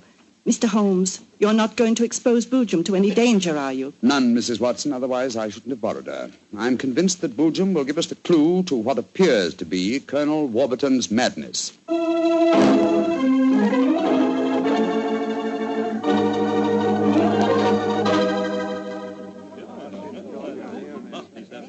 Now, let me see. We're all here. Miss Warburton, the Colonel, Miss Nada, Hacker, and the dog Boojum. Yes. Now, ladies and gentlemen, I propose to conduct an experiment. Before I conduct it, I should like to point out the chronology of the events in this case. First, Miss Nada arrived here. Mr. Holmes, you're not suggesting Please let me finish, Miss Nada. First, Miss Nada arrived here. Second, the Colonel first heard the mysterious whistle. Third, your dog was killed, Miss Warburton. Fourth, the whistling set in dead earnest. The Colonel Warburton and Miss Warburton. Doesn't that pattern suggest anything to you? No, I can't say that it does, Mr. Holmes. I don't see what you're driving at. Nor do I, Holmes. We should be more explicit. Very well, then I will. I shall now conduct my experiment. I want you all to watch Colonel Warburton and the dog Boojum. Excuse me while I turn my back. Now. There it is again. That whistle. The dog heard it, too. Great Scott, Holmes. What does it mean? It means that this wooden whistle in my hand is the answer to the mystery. The sound made by this cunningly designed instrument is above the normal range of pitch. You see, the Colonel has hypersensitive ears. But the dog heard it. Perhaps I should have said the normal human range of pitch. Then do you suppose someone has deliberately been trying to drive the Colonel mad? Of course, Mary. That's why the dogs were murdered. Whoever it was knew that a dog would give the game away. And it's not hard to guess who that someone is. Nada, this started when you came here. Is this your gratitude for the Colonel's kindness to you? Endangering his sanity with your evil black magic? That is not true. One moment, please, Miss Warburton. Miss Nada. Yes, Mr. Holmes. Dr. Watson and I watched you in the barn some three-quarters of an hour ago with Hacker. Were you engaged in practicing any form of black magic? No. I was praying to my old gods to save the Colonel's sanity. What were you doing there, Hacker? Don't tell me you were praying to old gods, too. Well, I used to be a chapel-going man, sir, but I don't know. No harm in trying something new, I always say. In any case, why should Miss Nada wish to persecute the Colonel? It might be for some tribal revenge. Oh, but that's ridiculous, Ellen. Her father and I were sworn blood brothers. Exactly, sir. No, it should be obvious. Who had a motive for making the Colonel appear mad? His niece and heiress. What do you mean? She has studied physics, you will remember, and so could know about supersonic research. Possibly she was afraid the Colonel might leave his estate to Miss Nada, and so wished him to appear insane and thereby invalidate a new will. What? In any case, I found this whistle in a drawer in your room, Miss Warburton. Ellen, how could you? I did it for your sake, to save you from Nada. She's just an adventuress, only you won't see it. Colonel Warburton, what action do you wish me to take regarding your niece, Miss Warburton? My niece? I have no niece, Mr. Holmes. Come, Nada, my dear.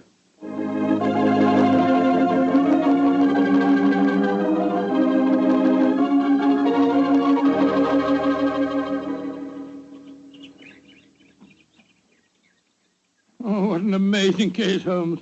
Mary, wasn't it clever the way Holmes solved it? It was very interesting, dear. I was quite enthralled.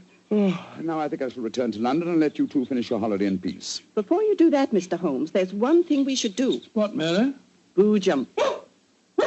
We promised, you know. Oh, yes, of course. I think the three of us might walk her home. But before we do that, I suggest we rummage through the kitchen. The kitchen? What on earth for? Bones, dear. Exactly. And bones with plenty of meat on them.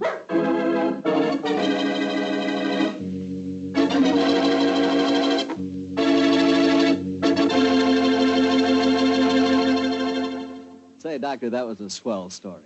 And look, you mean there really is a whistle that only dogs can hear? I thought you'd ask me that question, so I've got one of those whistles to show you. There. Well, there's nothing unusual about it. Blow it, Doctor. Well, listen, Mr. Bartell, if I want you to come quickly, I don't just have to whistle. All I have to say is, would anybody like a glass of Petri wine? And hey, presto, there you are. Well, can you blame me? I know a good wine when I hear it. And Petri wine sure is good wine. It ought to be. The Petri family's been making wine for generations.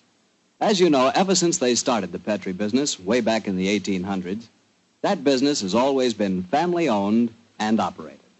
So just think of all the experience the Petri family's gained. They've been able to hand on down from father to son, all they've ever learned about the art of turning luscious California grapes into fragrant, delicious wine. So whenever you're choosing a wine to serve before dinner, with dinner, or at any time, you can't go wrong with a Petri wine.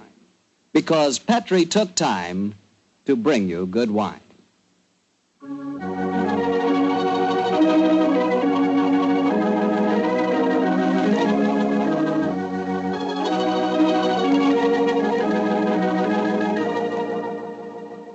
Tonight's Sherlock Holmes adventure is written by Dennis Green and Anthony Boucher and is based on an incident in the Sir Arthur Conan Doyle story, The Engineer's Thumb. Mr. Rathbone appears through the courtesy of Metro-Goldwyn-Mayer and Mr. Bruce through the courtesy of Universal Pictures, where they are now starring in the Sherlock Holmes series.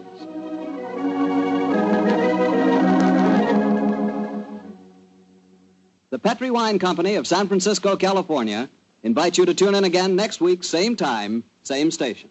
Oh, the Petri family took the time to bring you such good wine. So when you eat and when you cook, remember Petri wine. To make good food taste better, remember... Petri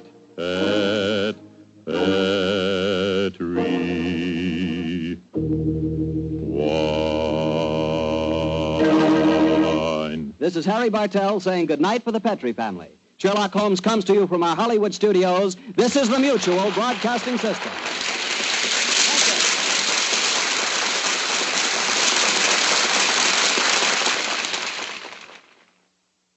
I remember one instance when the culprit was not Willie. It was really Dennis's fault. He'd been naughty about putting an in-joke in the script. Holmes and Watson had to meet someone at a hotel, and he gave the hotel a name which was recognized by all the former denizens of London as that of a house of ill repute. Well, there were various comments about that, and Edna said, oh, but it's a very high-class one.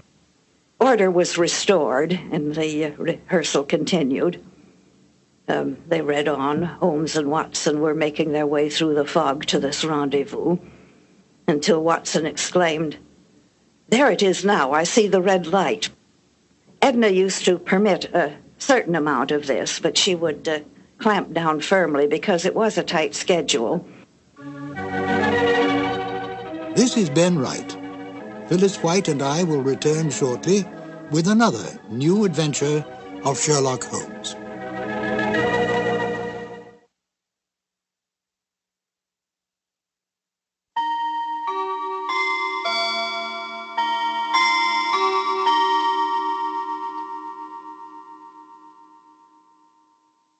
We return again to Phyllis White, who had some more delightful information about the Sherlock Holmes radio broadcasts. Phyllis? Rathbone and Bruce were making films, and they had just one day off per week for the radio work. They received the scripts a couple of days early to look over if they had time, and they would turn up at the studio early the afternoon of broadcast day. And the first reading would be rather slow and broken up as there was discussion and maybe a few changes. Then there would be a reading for timing to fit to the exact number of minutes available. It was more likely to be too long than too short. Edna would flip over a few pages and knock out a couple of words here and a couple on another page, and it would miraculously come out exact to the minute. And so they went through the rest of the afternoon as the tempo and pressure increased and the show sharpened up. At the end of the afternoon, they went on the air for the eastern United States. Then there was a couple of hours break, and everybody would go out to dinner. Then they would come back and do it all over again for the West Coast. I feel very thankful now that these live and ephemeral shows were captured on disc and that they could now reach a new audience. Now, please join Phyllis and I as we listen to The Iron Box. This episode from the life of Sherlock Holmes will be transmitted to our men and women overseas by short wave and through the worldwide facilities of the Armed Forces Radio Service. Petri Wine brings you Basil Rathbone and Nigel Bruce in the new adventures of Sherlock Holmes.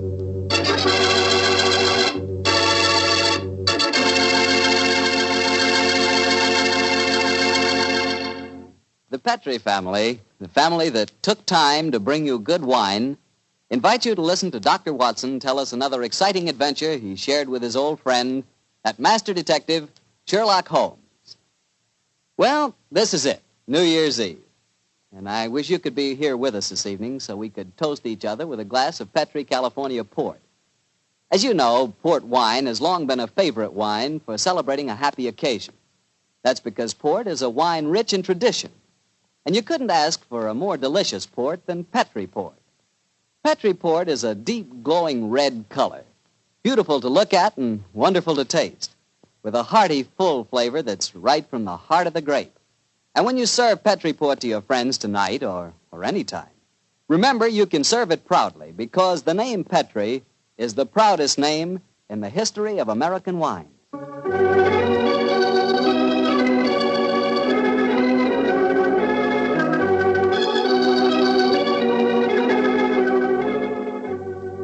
And now I'm sure Dr. Watson's waiting for us, so let's drop in and see him. Sherlock Holmes and Dr. Watson.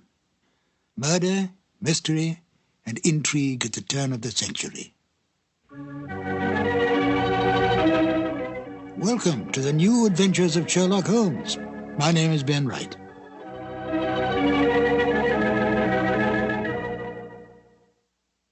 Sherlock Holmes, the most brilliant mind in crime detection, is without peer. He has more than stood the test of time. He has become an institution, a myth, the best of the best. But he was deeply human. He seemed a man possessed, focusing all his energies on crime detection. Yet he could be humbled by his own mistakes and was deeply attached to his friendship with Dr. Watson. He distrusted women, and yet spoke glowingly of Maud Bellamy as a most remarkable woman. And of Irene Adler, she was to him the woman. A man of almost manic depressive nature, he could be brilliant beyond belief, and yet turn quickly to cocaine when his depression reached deeply into his inner being. With an almost photographic memory, he could recall some small detail in a long-forgotten unsolved case and then use it to solve one on which he was presently working. Although he lived and worked in the bustling city of London, Holmes loved nature. Witness a remark he made in the story The Naval Treaty. Our highest assurance of the goodness of Providence seems to me to rest in the flowers. Could this be the foreshadowing upon retiring of his desire to become a beekeeper on a small farm in the Sussex Downs? Although Holmes did not cultivate friendships, with the major exception of Watson, he did have some friends. At least Dennis Green and Anthony Boucher, the writers of The Out-of-Date Murder, would like us to think so. They enjoyed embellishing the original Holmes stories and adding information to the canon that Sir Arthur Conan Doyle never touched upon. Listen carefully to the end of this exciting adventure, where the story reveals the exact kind of payment Holmes accepts for solving this case. It's a delightful addition to the canon, totally imagined by Dennis Green and Anthony Boucher. And here they are now, Basil Rathbone as Sherlock Holmes and Nigel Bruce as Dr. Watson in The Out-of-Date Murder. This episode from the life of Sherlock Holmes will be transmitted to our men and women overseas by short wave and through the worldwide facilities of the Armed Forces Radio Service. Petri Wine brings you Basil Rathbone and Nigel Bruce in the new adventures of Sherlock Holmes.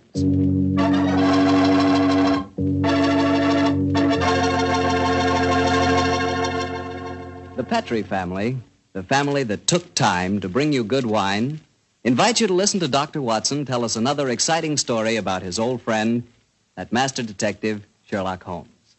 And we'd also like to tell you something you really ought to know. The fact that the one sure way to make good food taste better is to try that good food together with a glass of good Petri wine. Did you ever try Petri wine with dinner? No kidding, that's one bandwagon you sure want to hop on. Take, for instance, a deep red, hearty Petri California Burgundy. Wait till you taste that Petri Burgundy with, let's say, a delicious old-fashioned beef stew. Or maybe try a glass with spaghetti. I'm telling you, when you add the luscious flavor of that Petri Burgundy to the flavor of your favorite foods, you're really living. You're finding out for the first time what good eating really means, on the level. So better keep a bottle of that Petri Burgundy right on the dining room table. And never forget, The best friend a good meal ever had is a glass of Petri wine.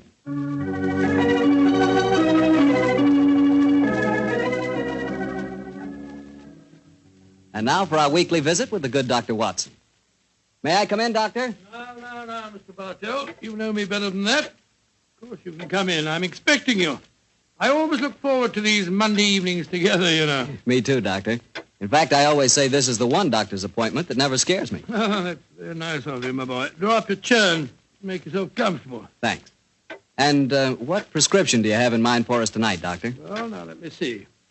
Take one measure of subterranean peril, one of aristocratic lady in distress, a sprinkling of assorted villains, a corpse or two, and a little more than a dash of Sherlock Holmes and Dr. Watson. Shake the mixture well, and you have the case of the out-of-date murder. Well, how did the adventure begin, Doctor? Prosaically enough. It was in September of 1900. I remember that Holmes and I went to Eastbourne for a much-needed rest. First couple of days we spent in soothing idleness.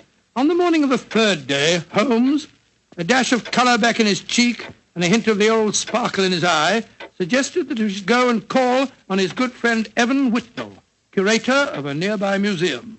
And so, just after lunch on that September day, found the two of us talking to Professor Evan Whitnell in his private office at the museum. It only seems yesterday that Holmes was saying... Professor Whitnell, your recent discoveries in this part of England have made you world famous instead of just nationally famous. My congratulations. Professor, I do wish you'd tell me about your discoveries. Oh, with pleasure, Dr. Watson.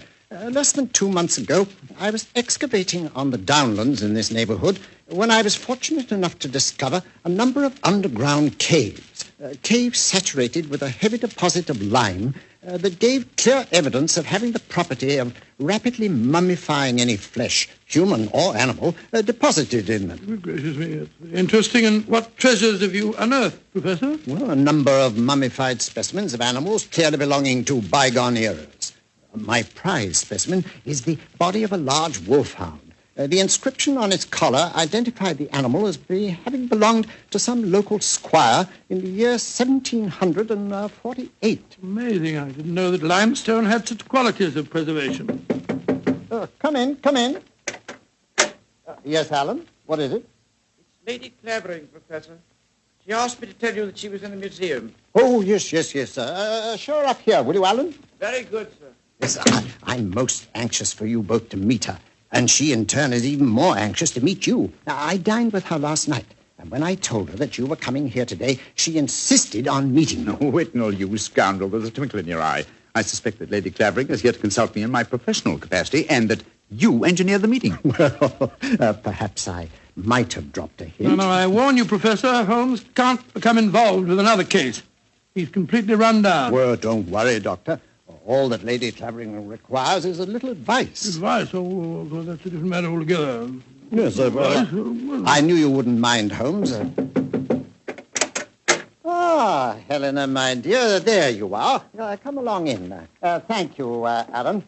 Allow me to introduce Lady Clavering, Mr. Sherlock Holmes and Dr. Watson. How do you do, How are you, gentlemen? Now, here you are, my dear. Sit down here. I may as well tell you, Helena, that our little plot has already been discovered. Oh, dear. And I was just getting ready to exert all my feminine wiles in an attempt to persuade you to help me, Mr. Holmes. Oh, I'm certain that he found you utterly irresistible, my dear Lady Clavering. You flatter me, Doctor. No, I mean it. The professor tells me that you're in need of a little advice, Lady Clavering. Yes, Mr. Holmes. I'll put my question simply. 5 years ago, my husband, Sir George Clavering, left me. Left you? Gracious me, how stupid of him. I haven't seen or heard tell of him since. I now wish to remarry. But, of course, I couldn't do that without having my husband declared legally dead. My dear Lady Clavering, I can't help feeling that a lawyer is the proper man to consult, not a detective. Perhaps you're suggesting that there was foul play in connection with your husband's disappearance. Oh, no, Dr. Watson. The Claverings are a strange family, self-willed and headstrong. George and I were not happy together. I think he disappeared deliberately. You reported his disappearance to the police, of course. Oh, yes, Mr. Holmes. But they've never been able to trace him. This kind of thing has happened in the family before, Holmes. Tell them about Sir Nigel, Helena. Well, he was one of my husband's ancestors. He walked out one day in 1777 and was never seen again. Extraordinary family, always disappearing. George knew of the legend, and he often threatened to do the same thing himself. But your problem, Lady Clavering, is not that of your husband's fate, but rather of your own freedom. Yes, Mr. Holmes. Well, I'm afraid my advice can be of little consolation to you. The law has specified a number of years that must elapse before anyone disappearing can be declared legally dead. I would suggest that you possess your soul in patience until that period has elapsed. Oh, dear. And I was hoping you'd be able to think of some terribly clever way of getting round the law, Mr. Holmes. Lady Clavering, sometimes perhaps my methods may be unorthodox, but I assure you that getting around the law, as you put it, is a procedure I do not indulge in. Oh, dear me, now I've offended you, Mr. Holmes, and it's the last thing on earth I meant to do, I assure you. My friend's a little touchy about matters concerning his professional honour, you know, Lady Clavering. Oh, nonsense, my dear Watson. I'm not touchy and I'm not offended. And now, may I suggest we all examine the Professor's latest treasures, and after that, perhaps he'll take us for a stroll on the downs. I'm most anxious to examine those lime pits of his.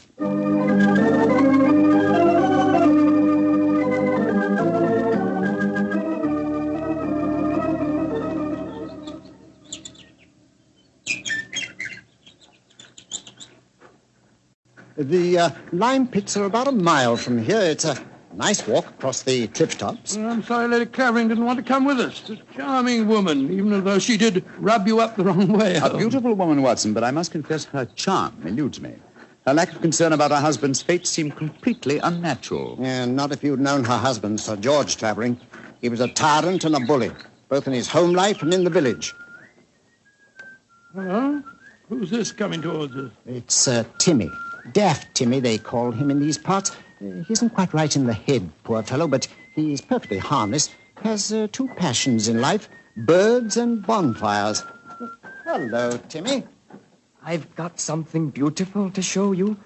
Oh, it's so beautiful. Well, what is it, Timmy? Look, it's in my cap. See? Oh, isn't it lovely? It's a robin's egg. I found it when I was bird nesting. Did you ever see such a blue egg? It's a beauty, Timmy. Where did you find it, my boy? Down by the lime pits. Oh, I'm going to build a lovely fire on the downs tonight. I'll let you come and watch it if you give me a shilling. Now, you be careful, Timmy, or you'll be in trouble again. Timmy doesn't get in trouble anymore now. Not since he had Sir George carried away. Sir George Clavering used to whip Timmy when he found him on the land. Timmy, tell me, how did you have Sir George, as you put it, carried away? I told my birds about him. I told them how he used to beat poor Timmy, and they said they'd carry him off and drop him over the cliffs. and that's what they did, because he never came back again. Oh, Lord, here comes Harry, Sir George's brother. Now there'll be trouble. Timmy, you'd better run. Oh, no, Timmy can't run. He'll break his pretty blue egg. Timmy, get off my land. If I catch you here again, I'll take my riding crop to you. Timmy hasn't done anything. Go on, be off with you, do you hear? I'll tell my birds about you. That's what I'll do. Oh, don't forget my bonfire. Infernal scoundrel. Hello, Whitnell. Hello, Harry. Have you met Sherlock Holmes and Dr. Watson? Oh, Sherlock Holmes, the professional nosy Parker, eh? Yes, Helena was just telling me about you. I'm very angry with her for talking to you about my brother. It's a private affair, and I intend it should remain one. You understand, Holmes? Well, upon my soul. The devil with your brother, sir. And with you. I'd advise you to remember that you're not addressing a half-witted villager who can't defend himself. If you know what's good for you, you'll do what I say. Here, Chris. Impertinent brute. He spoke to you as if you were a stable boy, Holmes. Oh, really? He was quite refreshing. I'm reminded of an apposite quotation of my young friend James Elroy Flecker. Thine impudence have a monstrous beauty, like unto the hindquarters of an elephant. Yeah, he's almost as much disliked as his brother before him. Tell me, does he succeed to the title when his brother is declared legally dead? Oh, yes, and what's more, he's Helena's unofficial fiancé, worse luck. I see. Personally, I'm beginning to get a trifle bored with the affairs of the Clavering family. Let's go on to the lime cave, shall we?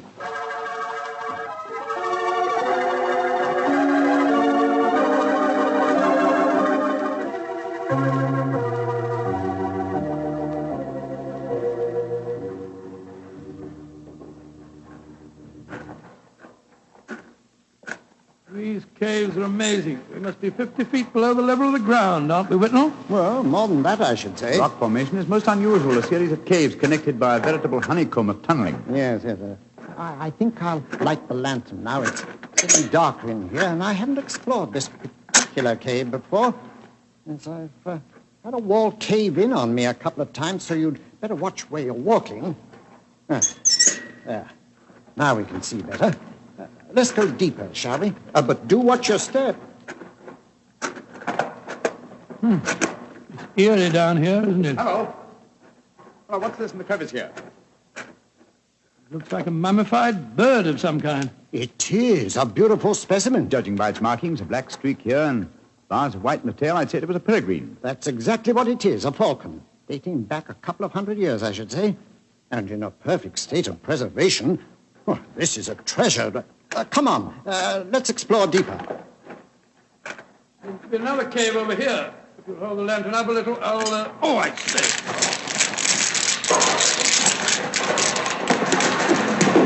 Good Lord, the whole wall's collapsed. Watson, you're not hurt, are you? No, Holmes, I'm all right. Why, you've unearthed another cave, Dr. Watson. Let's go in. I think we can just manage to crawl through. Great Scott, I don't believe my eyes. Magnificent. Whitnell, this is a treasure indeed.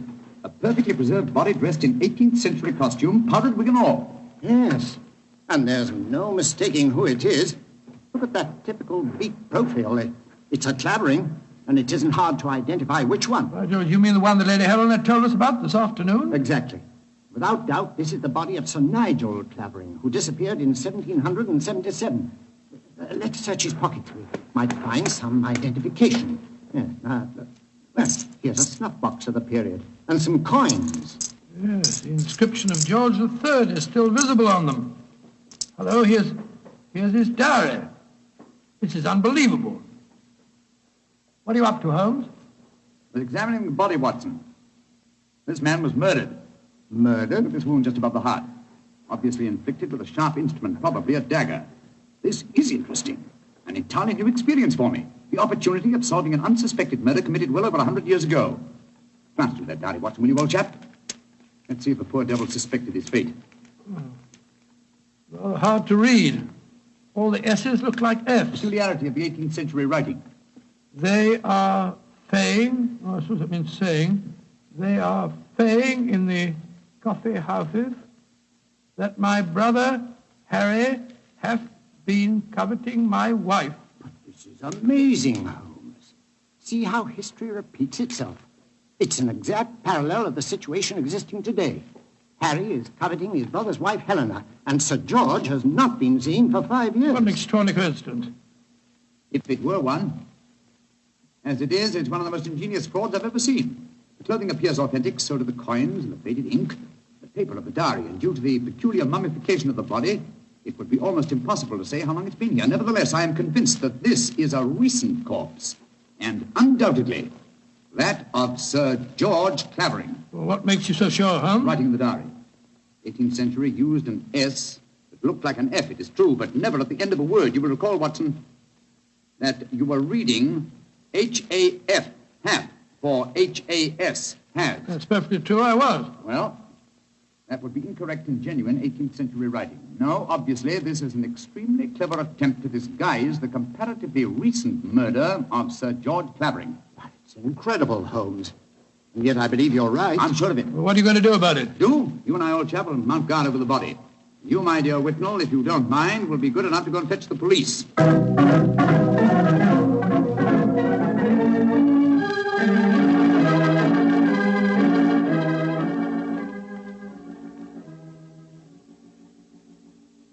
Holmes. Yes, old chap? What do you suppose is keeping the police? Whitnell must have gone over an hour, and the lantern with him. Here we are, crouching in the dark in a smelly cave, 50 feet under the cliffs, with a mummified corpse. Very true, Watson, but I don't. Uh-huh. Here comes the lantern. It must be Whitnell and the police. Whitnell! That you, Whitnell?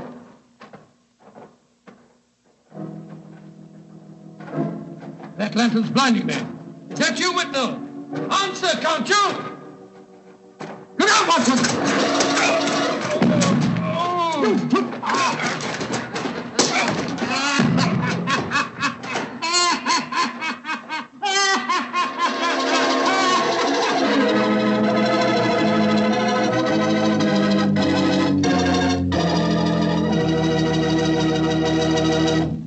Dr. Watson's story will continue in just a second.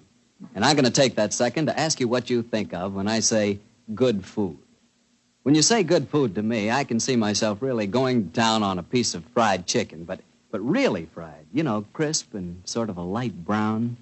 And when I see that chicken, I sure want to see some Petri California Sauterne.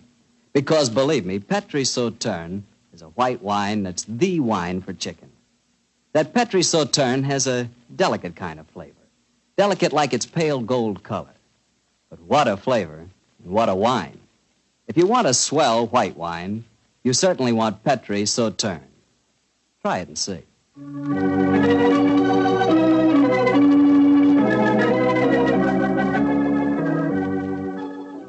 And now back to Dr. Watson and tonight's story, The Case of the Out-of-Date Murder. Well, Doctor, you certainly had me on the edge of my chair during the first part of the story. Oh, I'm glad of that, my boy. Say, what happened when Sherlock Holmes yelled out at you in the cave? I was struck from behind with a spade and knocked out. A second later, the same thing happened to Holmes. You see, we were blinded by the lantern and couldn't protect ourselves. When we came to, we found we were at the bottom of a pit. The walls were narrow and vertical, and I saw no earthly way of our getting out of the trap. But as usual, Holmes had something up his sleeve.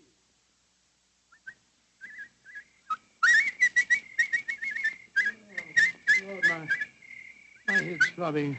Never mind that for the moment, old chap.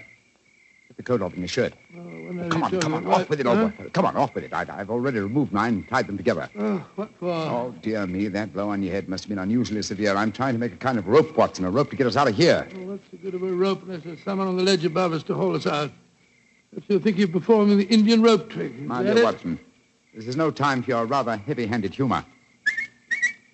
Why do you keep whistling like that? You've been doing it for the past 20 minutes. I'm whistling for help. Well, why not shout? Whistle carries further. No, dear. Who's going to hear that? Daft Timmy, I hope. Remember, he was having a bonfire on the cliff tops tonight. My whistle is that of a nightingale, a song unheard in Sussex at this time of the year. If he does answer it, I'm sure it'll bring him down here. Oh, dear. Well, I hope you're right. Seems to me that Whitnell and the police will never find us here. We shall mummify, just as the filthy murderer intended us to. Courage, Watson. I'm sure... It's worked! It's Timmy! Cutting a burning log. We're down here, Timmy! Nightingale, pretty birdie, what are you doing down there? Timmy! I've tied these clothes together to make a rope. I'm going to throw them up. You ready? Catch. Hey. Good. He's caught it. Now, Timmy, lower it to us. Oh, I shouldn't do this. They'll whip me. No. Nobody will whip you, Timmy. And we both want to give you a shilling to come up and see your bonfire. Oh, that's different. 2 shiny shillings. I'll lower the rope. Here it comes. That's it. All right, now then. You first. All right, Timmy, pull away. Here I go.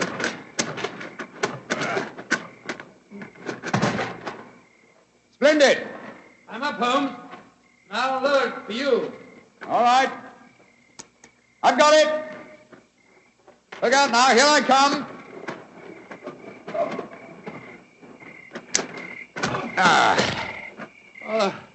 Thank goodness we got out of that place all right. I don't see the nightingale. Oh, you must have him inside your coat. Well, never mind. We'll all go up to my bonfire and get warm. It's such a pretty bonfire.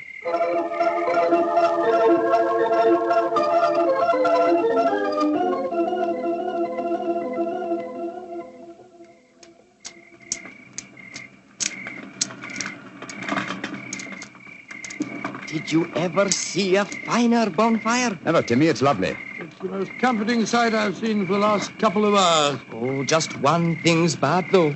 Somebody tried to burn a book in my lovely fire. It must have been when I was off getting more wood. I found it when I came back, and I pulled it out of the fire and stamped on it. See, here it is. Let's have a look. Hello, it's the diary that we found on the body in the lime pits. Precisely, Watson. Now I begin to see daylight. People shouldn't burn books. Books are nice. Books are like birds and bonfires. Oh, they're nice to be near. Oh, your nightingale must be cold. I'll get some more twigs to burn. Well, now that fellow's gone away for a moment, I can see why we were attacked tonight. The murderer knew that we were going to the caves. He was afraid that his devilish plot wouldn't stand up under your scrutiny. So he watched us. When we discovered the body and sent Whitnell off for the police, he knew that he'd got to get rid of us. And who do you think that somebody is, old fellow? Well, that's easy. There's only one person strong enough to have knocked us both out and shifted our bodies. The dead Sir George's brother, Harry Clavering. I think not, old fellow. Didn't you observe as we entered the caves that pickaxes and wheelbarrows were much in evidence? Yes, that's right. They were, of course. Strength was not required under the circumstances. We were extremely vulnerable in the darkness. Any man with a modicum of cunning could have disposed of us, or any woman, for that matter. Good Lord, you're not suggesting that... Watson! Oh, Whitnell! Why, thank heaven you're safe. I've had the police with me for the last hour, but we couldn't find you. You went where I left you. True. Whitnell, I want you and the police to take me to Lady Clavering's house at once. After that, I wish to lodge information and make a charge of assault and possibly a charge of murder.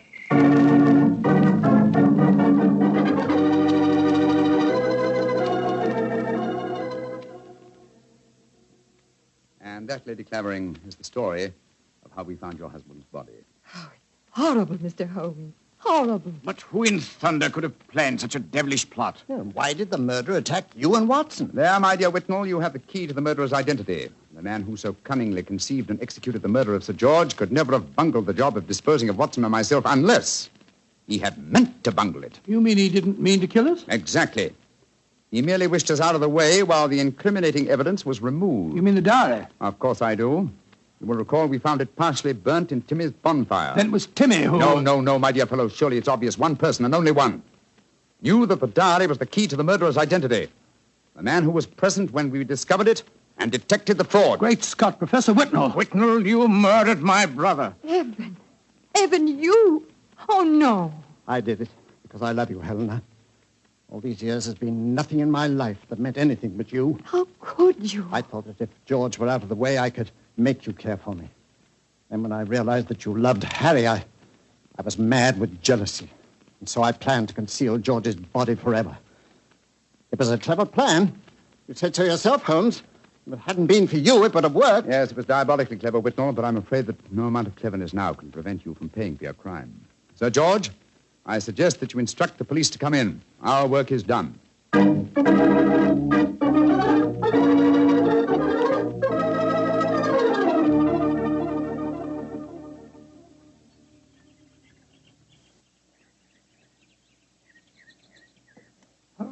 Holmes, look there on the point. Timmy's bonfire is still burning away. Yes. Timmy's a simple fellow with simple tastes. Why are you so gloomy? You solved the case brilliantly. My dear fellow, my faith in human nature has been sadly shaken, old chap. Evan Whitnell was a good friend and an old one. Hard to be instrumental in sending him to the gallows. Well, he richly deserved it. Yes, I know he did. That's quite true, but it's depressing just the same. Come on. Let's continue our walk home across the downs. I heard Sir Harry offering you a fee. Did you take it? No, I didn't, but I did accept his offer of an acre of land on the downs over there near the Abbey ruins.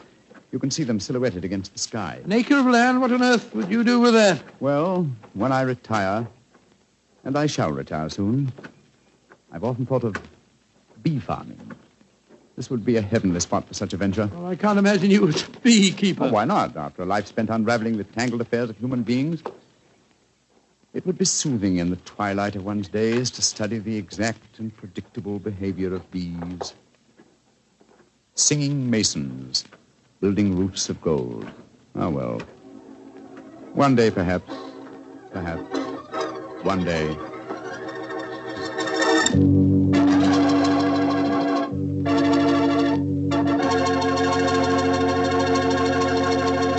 Well, Doctor, that was a swell story.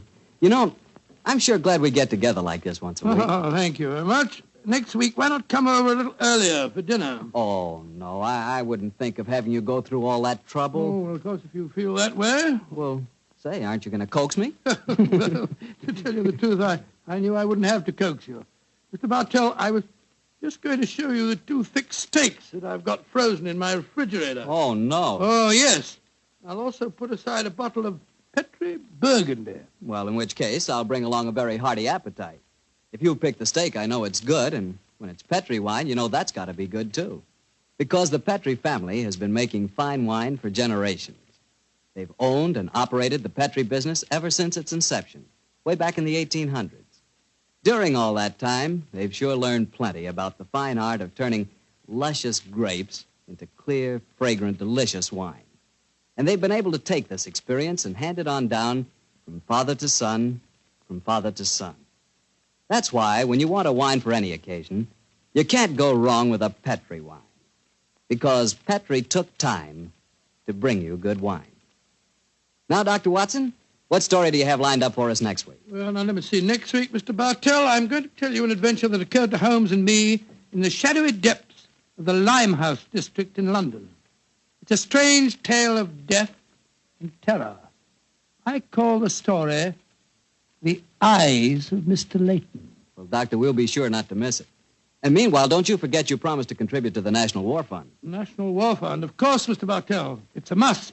The money you give to your war fund not only helps the men and women in our armed forces, and it not only helps our allies, but that money goes to work right in your own community, helping make possible many relief and welfare agencies in your own hometown. So let's all be generous in victory. Give to your community war fund. Tonight's Sherlock Holmes adventure is written by Dennis Green and Anthony Boucher and is based on an incident in the Sir Arthur Conan Doyle story, The Adventure of Wisteria Lodge. Mr. Rathbone appears through the courtesy of Metro-Goldwyn-Mayer, and Mr. Bruce through the courtesy of Universal Pictures, where they are now starring in the Sherlock Holmes series. The Petri Wine Company of San Francisco, California, invites you to tune in again next week, same time, same station.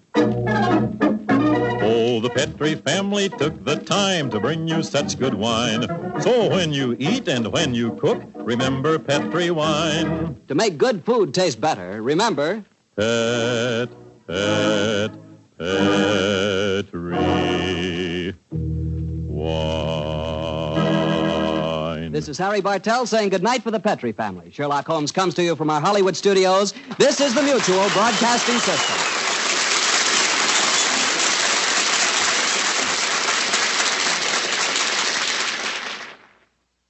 Sir Arthur Conan Doyle never revealed how Holmes came to own his bee farm on the Sussex Downs.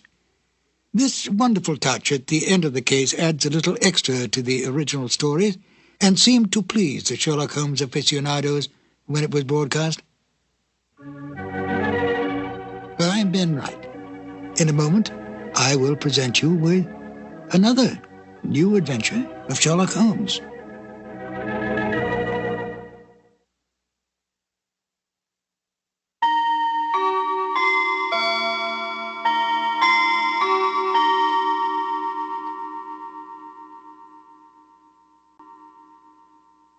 In The Eyes of Mr. Leyton, the story fairly drips with atmosphere, especially with Dr. Watson's vivid descriptions of the foul alleyways and dark and dangerous smoke-filled opium dens of Limehouse. It is some of the best of dramatic radio's way with the listener's imagination. Basil Rathbone has always been underestimated as a fine character actor. Although he was more than happy to be a leading man in films and on the stage, it is such disguised characters as those he portrays in The Eyes of Mr. Leyton that gave people a chance to see his true range as an actor. It was Rathbone's intense desire to stretch his acting ability in other areas that made him decide to leave the series, much to the dismay of Nigel Bruce. Nigel Bruce was extremely easygoing and a great fun-loving prankster, quite beloved by all who knew him. He adapted easily to any role he played, and especially loved the part of Dr. Watson, even though he himself knew that the good doctor was not at all like the person he portrayed in the Sherlock Holmes films or the radio series. It doesn't seem to matter, for Bruce's interpretation of Dr. Watson has been accepted and embraced by the public. It's interesting to note that Rathbone, by his very nature, was not unlike Sherlock Holmes. Rathbone's clipped tones and natural logic added to the picture of Holmes. and Bruce's casualness and his loyalty to Rathbone was much like Dr. Watson's attitude to Holmes. At the end of the 1945 radio season, Basil Rathbone was offered a very lucrative 7-year contract to continue as the great detective. He turned down the offer, and when Rathbone left the series, Bruce went on for only one more season as Dr. Watson, to a Sherlock Holmes portrayed by Tom Conway. But it wasn't the same, and Bruce graciously bowed out of the series after that. At least thanks to the discovery of these long-lost radio shows, we can once again listen to Basil Rathbone and Nigel Bruce at the top of their acting ability, portraying the world's most famous detective and his loyal companion. Now, if you will, join me as we listen to The Eyes of Mr. Leyton. This episode from the life of Sherlock Holmes will be transmitted to our men and women overseas by shortwave and through the worldwide facilities of the Armed Forces Radio Service. Petri Wine brings you Basil Rathbone and Nigel Bruce in the new adventures of Sherlock Holmes.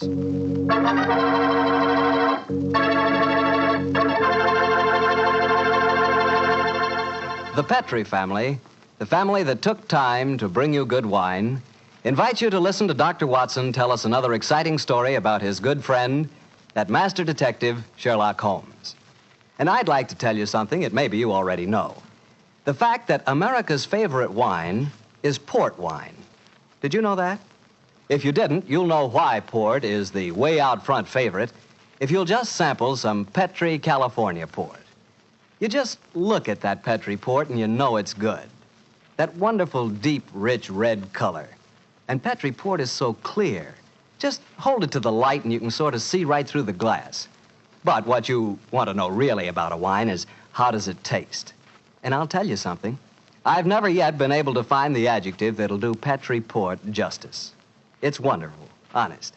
You've just got to taste it for yourself and find out for yourself. You'll love that Petri port in the evening after dinner when you're sitting around listening to the radio. And it's perfect to serve your friends when they come over. You can show them that Petri label, too. In fact, you can show it proudly, because the name Petri is the proudest name in the history of American wines.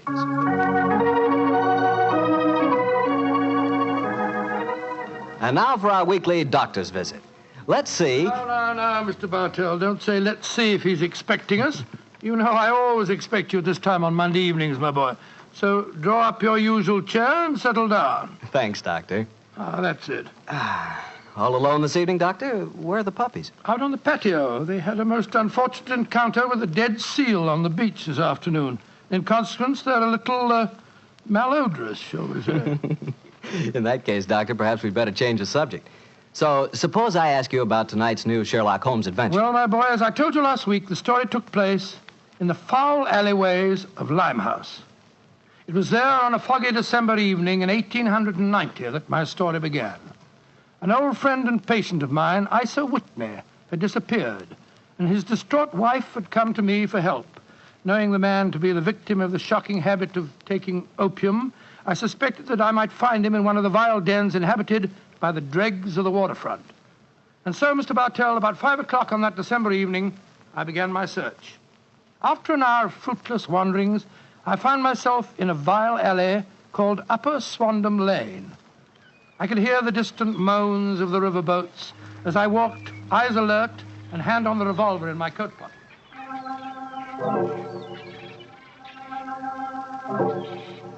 Suddenly, I saw a steep flight of steps leading down to a black gap, like the mouth of a cave. I walked down them.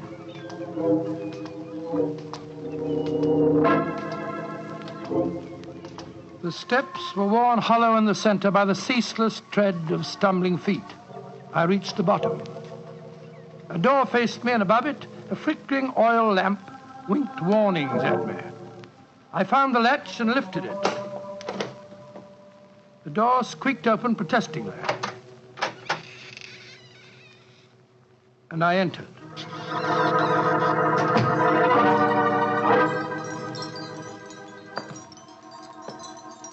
There was a tinkle of Chinese wind bells as I walked towards a long, low room.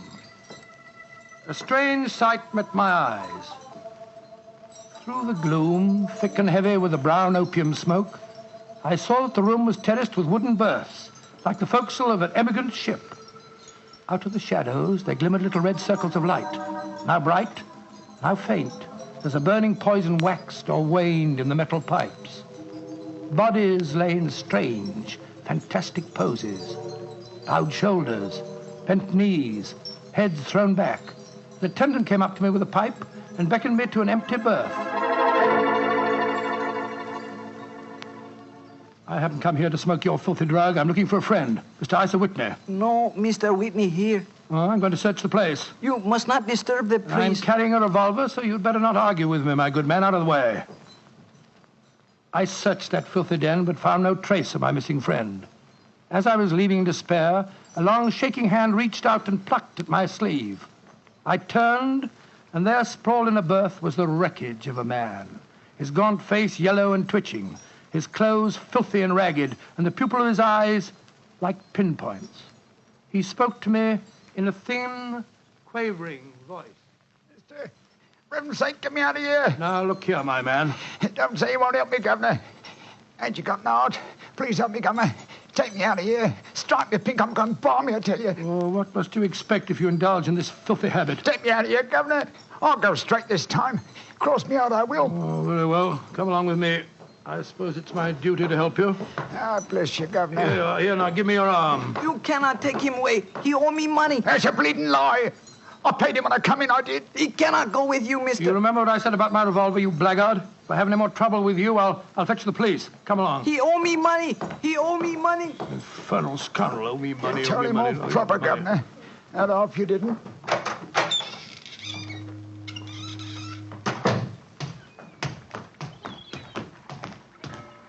Now, look here, my good man. I'll give you a square meal, some advice, and some medical attention. But the rest Never mind the advice, Watson, but I'll take you up on that square meal.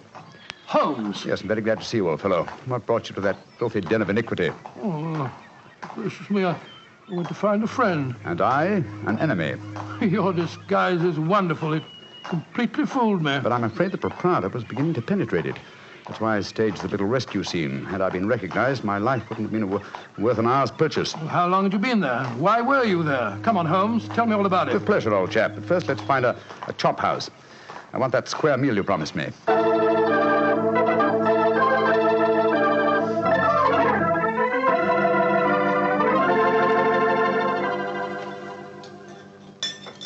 An excellent meal, Watson. Yes, they're surprisingly good for such a shoddy-looking place. Well, Holmes, now perhaps you'll tell me what you were doing in that opium den.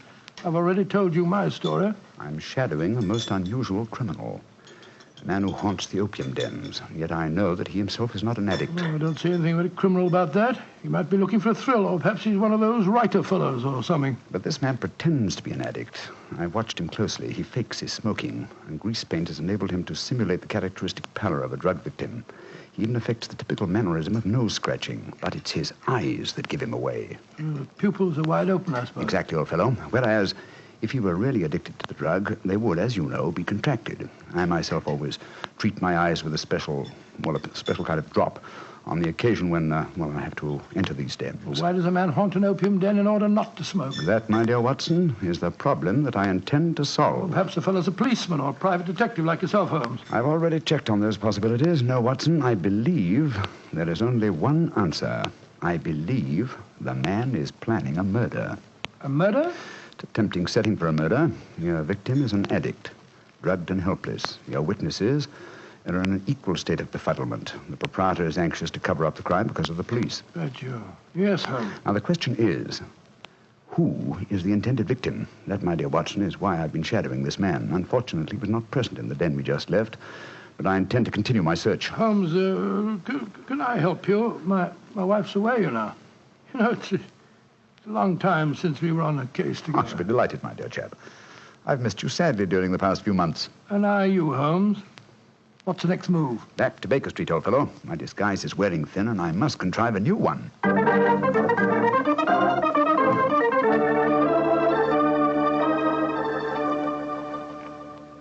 New disguise, eh? Well, which one shall it be, Watson? Well, how about the old flour cellar? I love that one. Well, it's Pretty fish findings? Oh, no, my dear fellow, no. Hardly appropriate for an opium dinner. In any case, the clothes are so wretchedly uncomfortable. Well, how about the music hall singer? Oh, that chap, yes. Oh, I don't want to be beside the seaside. Oh, I don't want to be beside the sea. I don't want to stroll along the prom, where the brass band plays tiddly-um. Oh, confound it. Who can that be? You weren't expecting anyone, were you? No. So this is just like the old days. The doorbell ringing, Mrs. Hudson toddling off and bringing up some poor devil in trouble and... You say that rather wistfully, old fellow. Don't tell me that you repent of marriage. No, of course not, Holmes. Mary's a perfect darling, and I couldn't be happier. Just the same. It is rather fun to be back here again. Come in. Yes, Mrs. Hudson? It's a gentleman, sir. He gave me this card. Says he's very anxious to see you. Wayne J. Leyton, President, Leyton Corporation, Chicago, United States. Ask him to come up, will you, Mrs. Hudson? Aye, sir. Well, it's quite like old times to see you back here, Dr. Watson. Just what I was saying myself, Mrs. Hudson. Mr. Leyton has scribbled a message on the back of this card.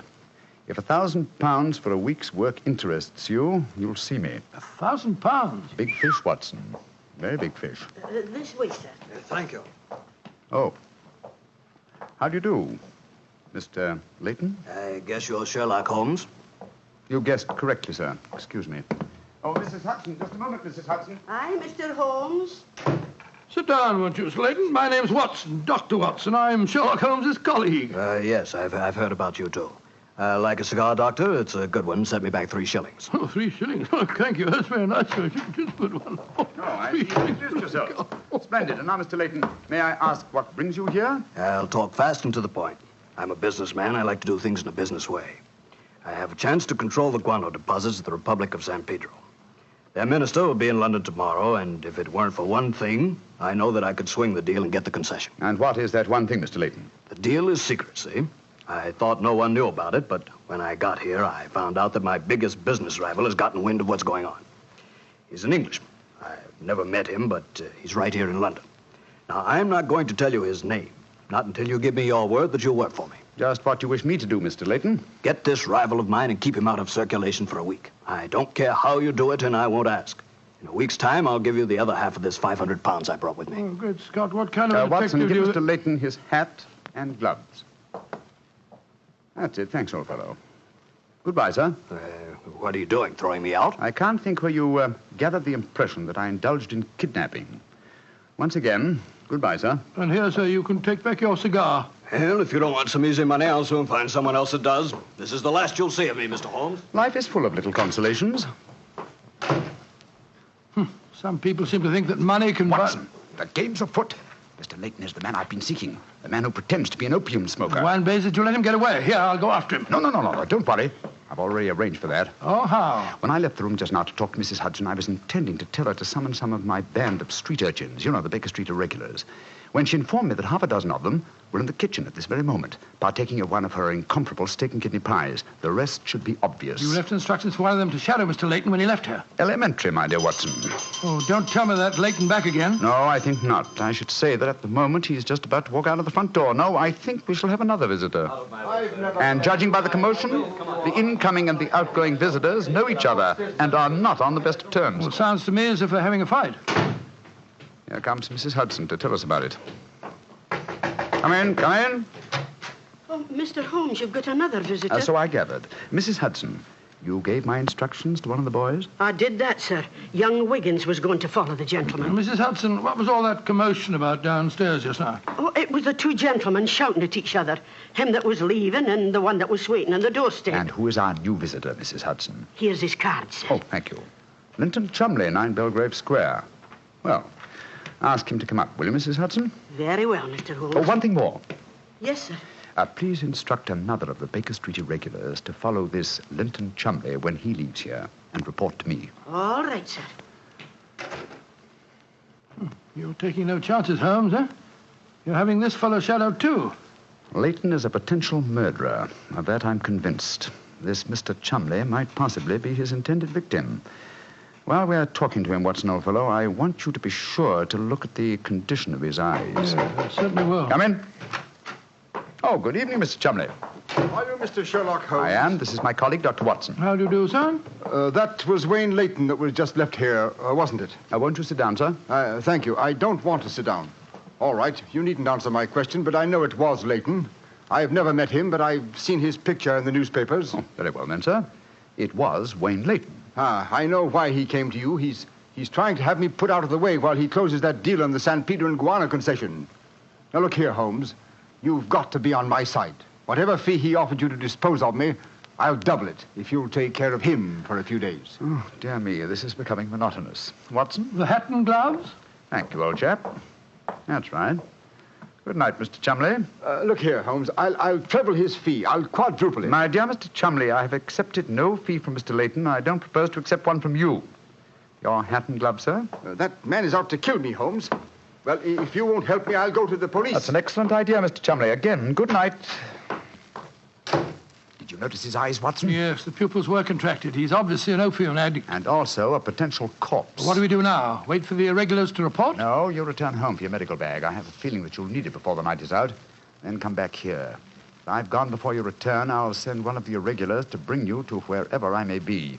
Wait until you receive a message from me. On your way, old chap. There's work ahead of us.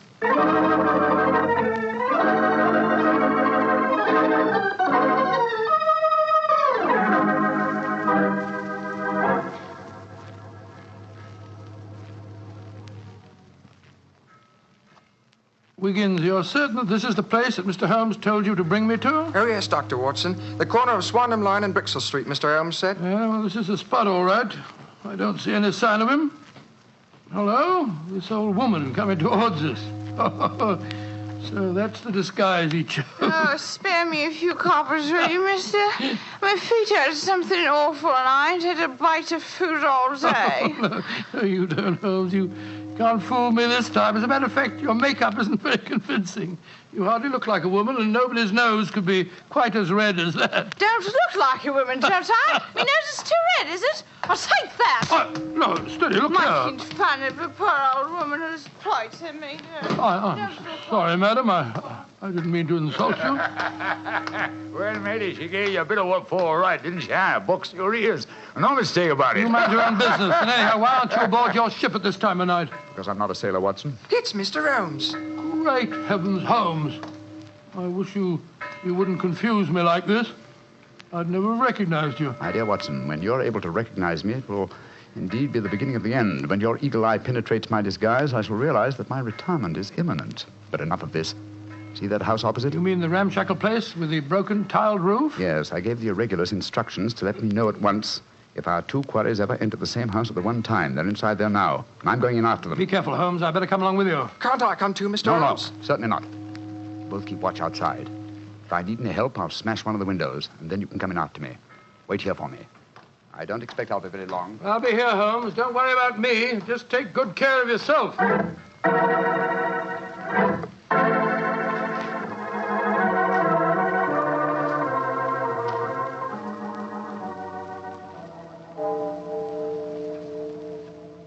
It's 1 o'clock, Doctor. Yes, I know, Wiggins.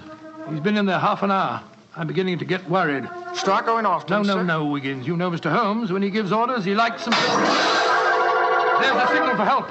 Keep watching the house, Wiggins. I'll be out in 5 minutes. Go for the police. Right you are, sir. All right, Holmes, all right. I'm coming.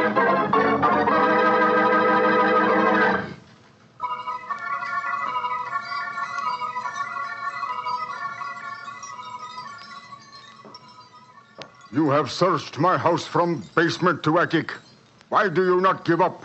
I tell you again, there has been no one here tonight. But my friend came in here half an hour ago. I saw him, and before that, 2 other men are known to have come in here. If that is so, then where are they? 3 men cannot vanish. That's just the point, you scoundrel. Out of the way. I'm going to search this hovel again. I'm not leaving here until I find Mr. Sherlock Holmes.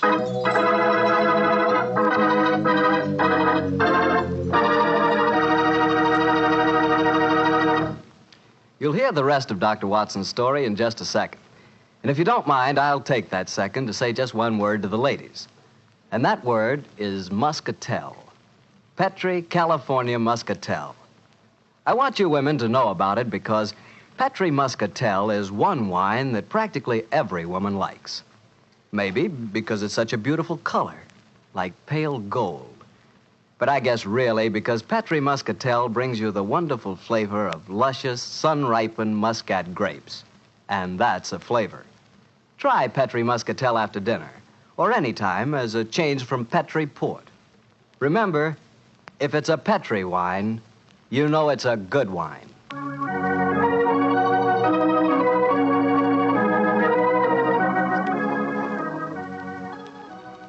And now back to Dr. Watson and tonight's story, The Eyes of Mr. Leyton. Well, what happened next, Doctor?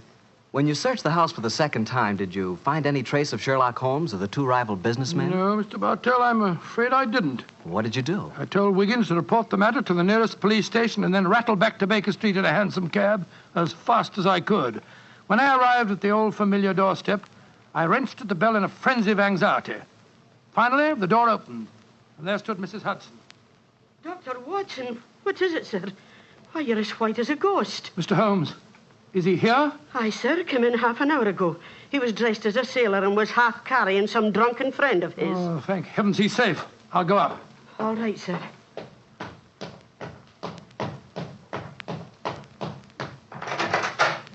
Now, Watson, old chap. There you are. Holmes, I can't tell you how glad I am to see you. Who's that lying on the sofa? Well, up with your bag, Watson.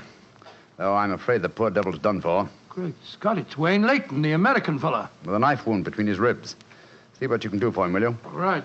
This is extraordinary, Holmes. You said that Leyton was a potential murderer, and now he's a victim himself. The biter bit, eh, old chap? Yes, he's still breathing, but he hasn't a chance. I'll try him with an injection of strychnine. Holmes, how did you get his body out of the house? I searched the place from top to bottom.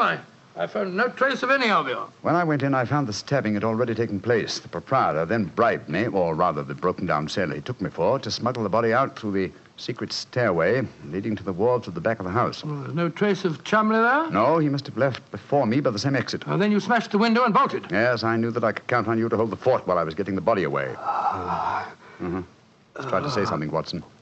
Yes, the injection's beginning to take effect. Yes, Mr. Leyton? What are you trying to say? Tell us, who stabbed you, sir? Shh. Lips are moving.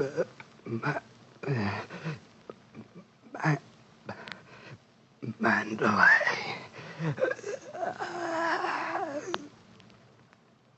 He's dead, Holmes. Yes, but he gave us the clue to the murderer's identity.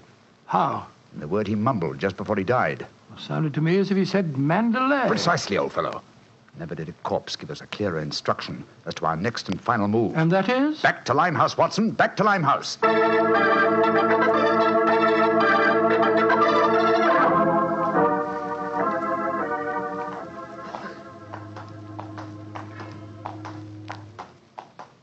Here we are. This must be the place. What's this?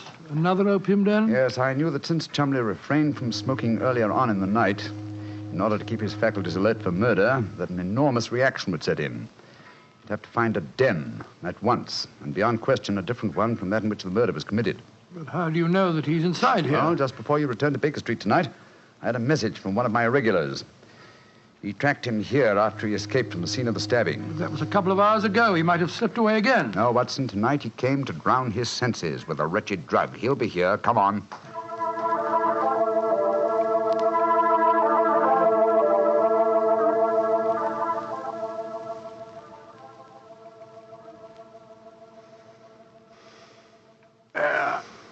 That second injection of caffeine should bring him round. He's heavily drugged, but I think it'll work. Surprising what a £5 note will do, isn't it? Yes, the proprietor let us bring Chumley into this private room, and Look, he's coming to. Who are you? What do you want? You remember me, sir? I'm Sherlock Holmes. Oh, yes, I remember you. You're in serious trouble, Mr. Chumley. Very serious trouble. Trouble? What trouble?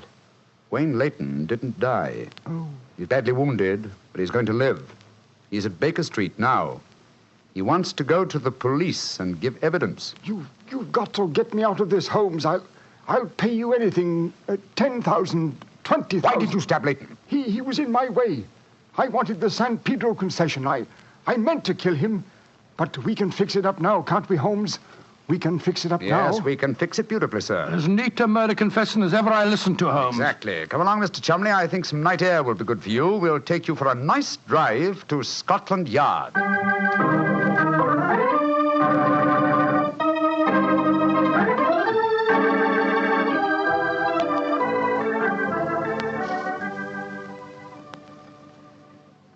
I brought you some kippers, gentlemen. You've both been up all night, and I'm sure you can do it. It's very thoughtful of you, Mrs. Hudson. Yes, indeed it is. What is Mrs. Watson going to say when she finds you've been out all night? Oh, don't you worry about that, Mrs. Hudson. She's very understanding. It's lucky for you that she is. Well, I'll go and leave you to your breakfast. Holmes. Yes, dear fellow? There's only one thing that puzzles me about this case. Oh, what's that? When Leyton was dying, he muttered the word Mandalay. How did that give you the key to the murderer's identity? Oh, the dead American had never met Mr. Chumley, you remember, except when they bumped into each other in our hallway. Yes, he told us that he recognized him from the newspaper photograph. Being an American, he had no reason to know that the name Chumley is in no way pronounced the way it is spelt. Oh, Joe, I never thought of that. Chumley. That name's spelt C-H-O-L, Chol, M-O-N, Mon, D-E-D, L-E-Y. Chol Mondale. Mondale. Precisely, old fellow. What you thought to be Mandalay was really Chol Mondale, the name of the murderer. Amazing case. You did a remarkable job, Holmes. I'm beginning to be confoundedly sleepy. Why not sleep, old chap? Your old room's all ready for you. Are you going to take a nap? Oh, dear me, no. I have much too busy a day ahead of me. Let me look at my engagement book. Baxter Square murder. I put the police on the track. The Duchess of Ferrers. I've got her material. The princess who was about to run away from home. Good gracious me, let her run. The Pope's cameos. Ah, yes. His Holiness must not be kept waiting. Can I help you again, Holmes? Mary doesn't return until tomorrow. Well, I thought you were sleepy, old fellow. Sleepy rubbish. I never felt more wide awake in my life.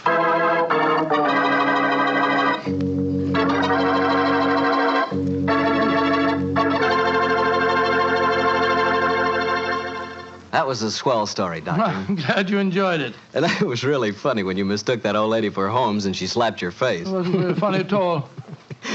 Sure it was. Come on, admit it, Doctor. Well, she did look like Holmes in disguise, you know, and you would have made the same mistake that I did. Okay.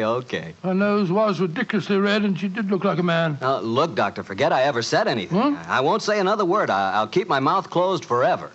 Oh, come on, I wouldn't do that. Mr. Bartell? Mr. Bartell? Won't you even open your mouth to finish your wine? Your Petri wine? Okay, you win. You know I'll open my mouth for Petri wine anytime. That Petri wine is always good wine. And for good reason, too. The Petri family has always owned and operated the Petri business. They've been making fine wines for 3 generations, since way back in the 1800s. That adds up to a lot of experience. Experience handed on down from father to son, from father to son.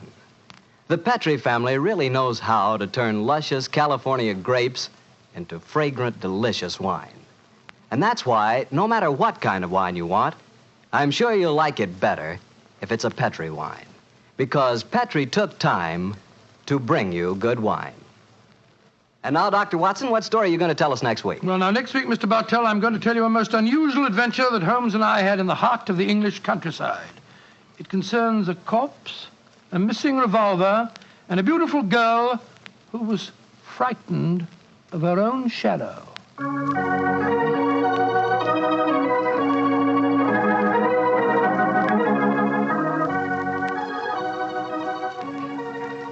Tonight's Sherlock Holmes adventure is written by Dennis Green and Anthony Boucher and is based on an incident in the Sir Arthur Conan Doyle story, The Man with the Twisted Lip. Mr. Rathbone appears through the courtesy of Metro-Goldwyn-Mayer, and Mr. Bruce through the courtesy of Universal Pictures, where they are now starring in the Sherlock Holmes series. The Petri Wine Company of San Francisco, California, invites you to tune in again next week, same time, same station. the Petri family took the time to bring you such good wine. So when you eat and when you cook, remember Petri wine. To make good food taste better, remember... Petri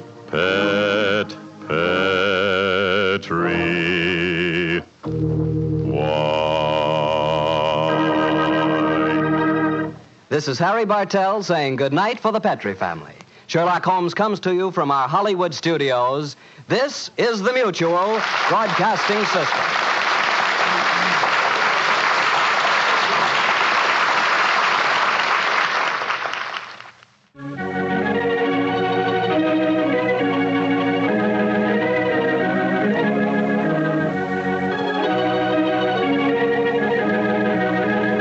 The two episodes you have just heard, In Flanders Fields and The Eyes of Mr Leyton, are part of the new adventures of Sherlock Holmes, starring Basil Rathbone and Nigel Bruce, and are a 1988 copyrighted production of 221A Baker Street Associates.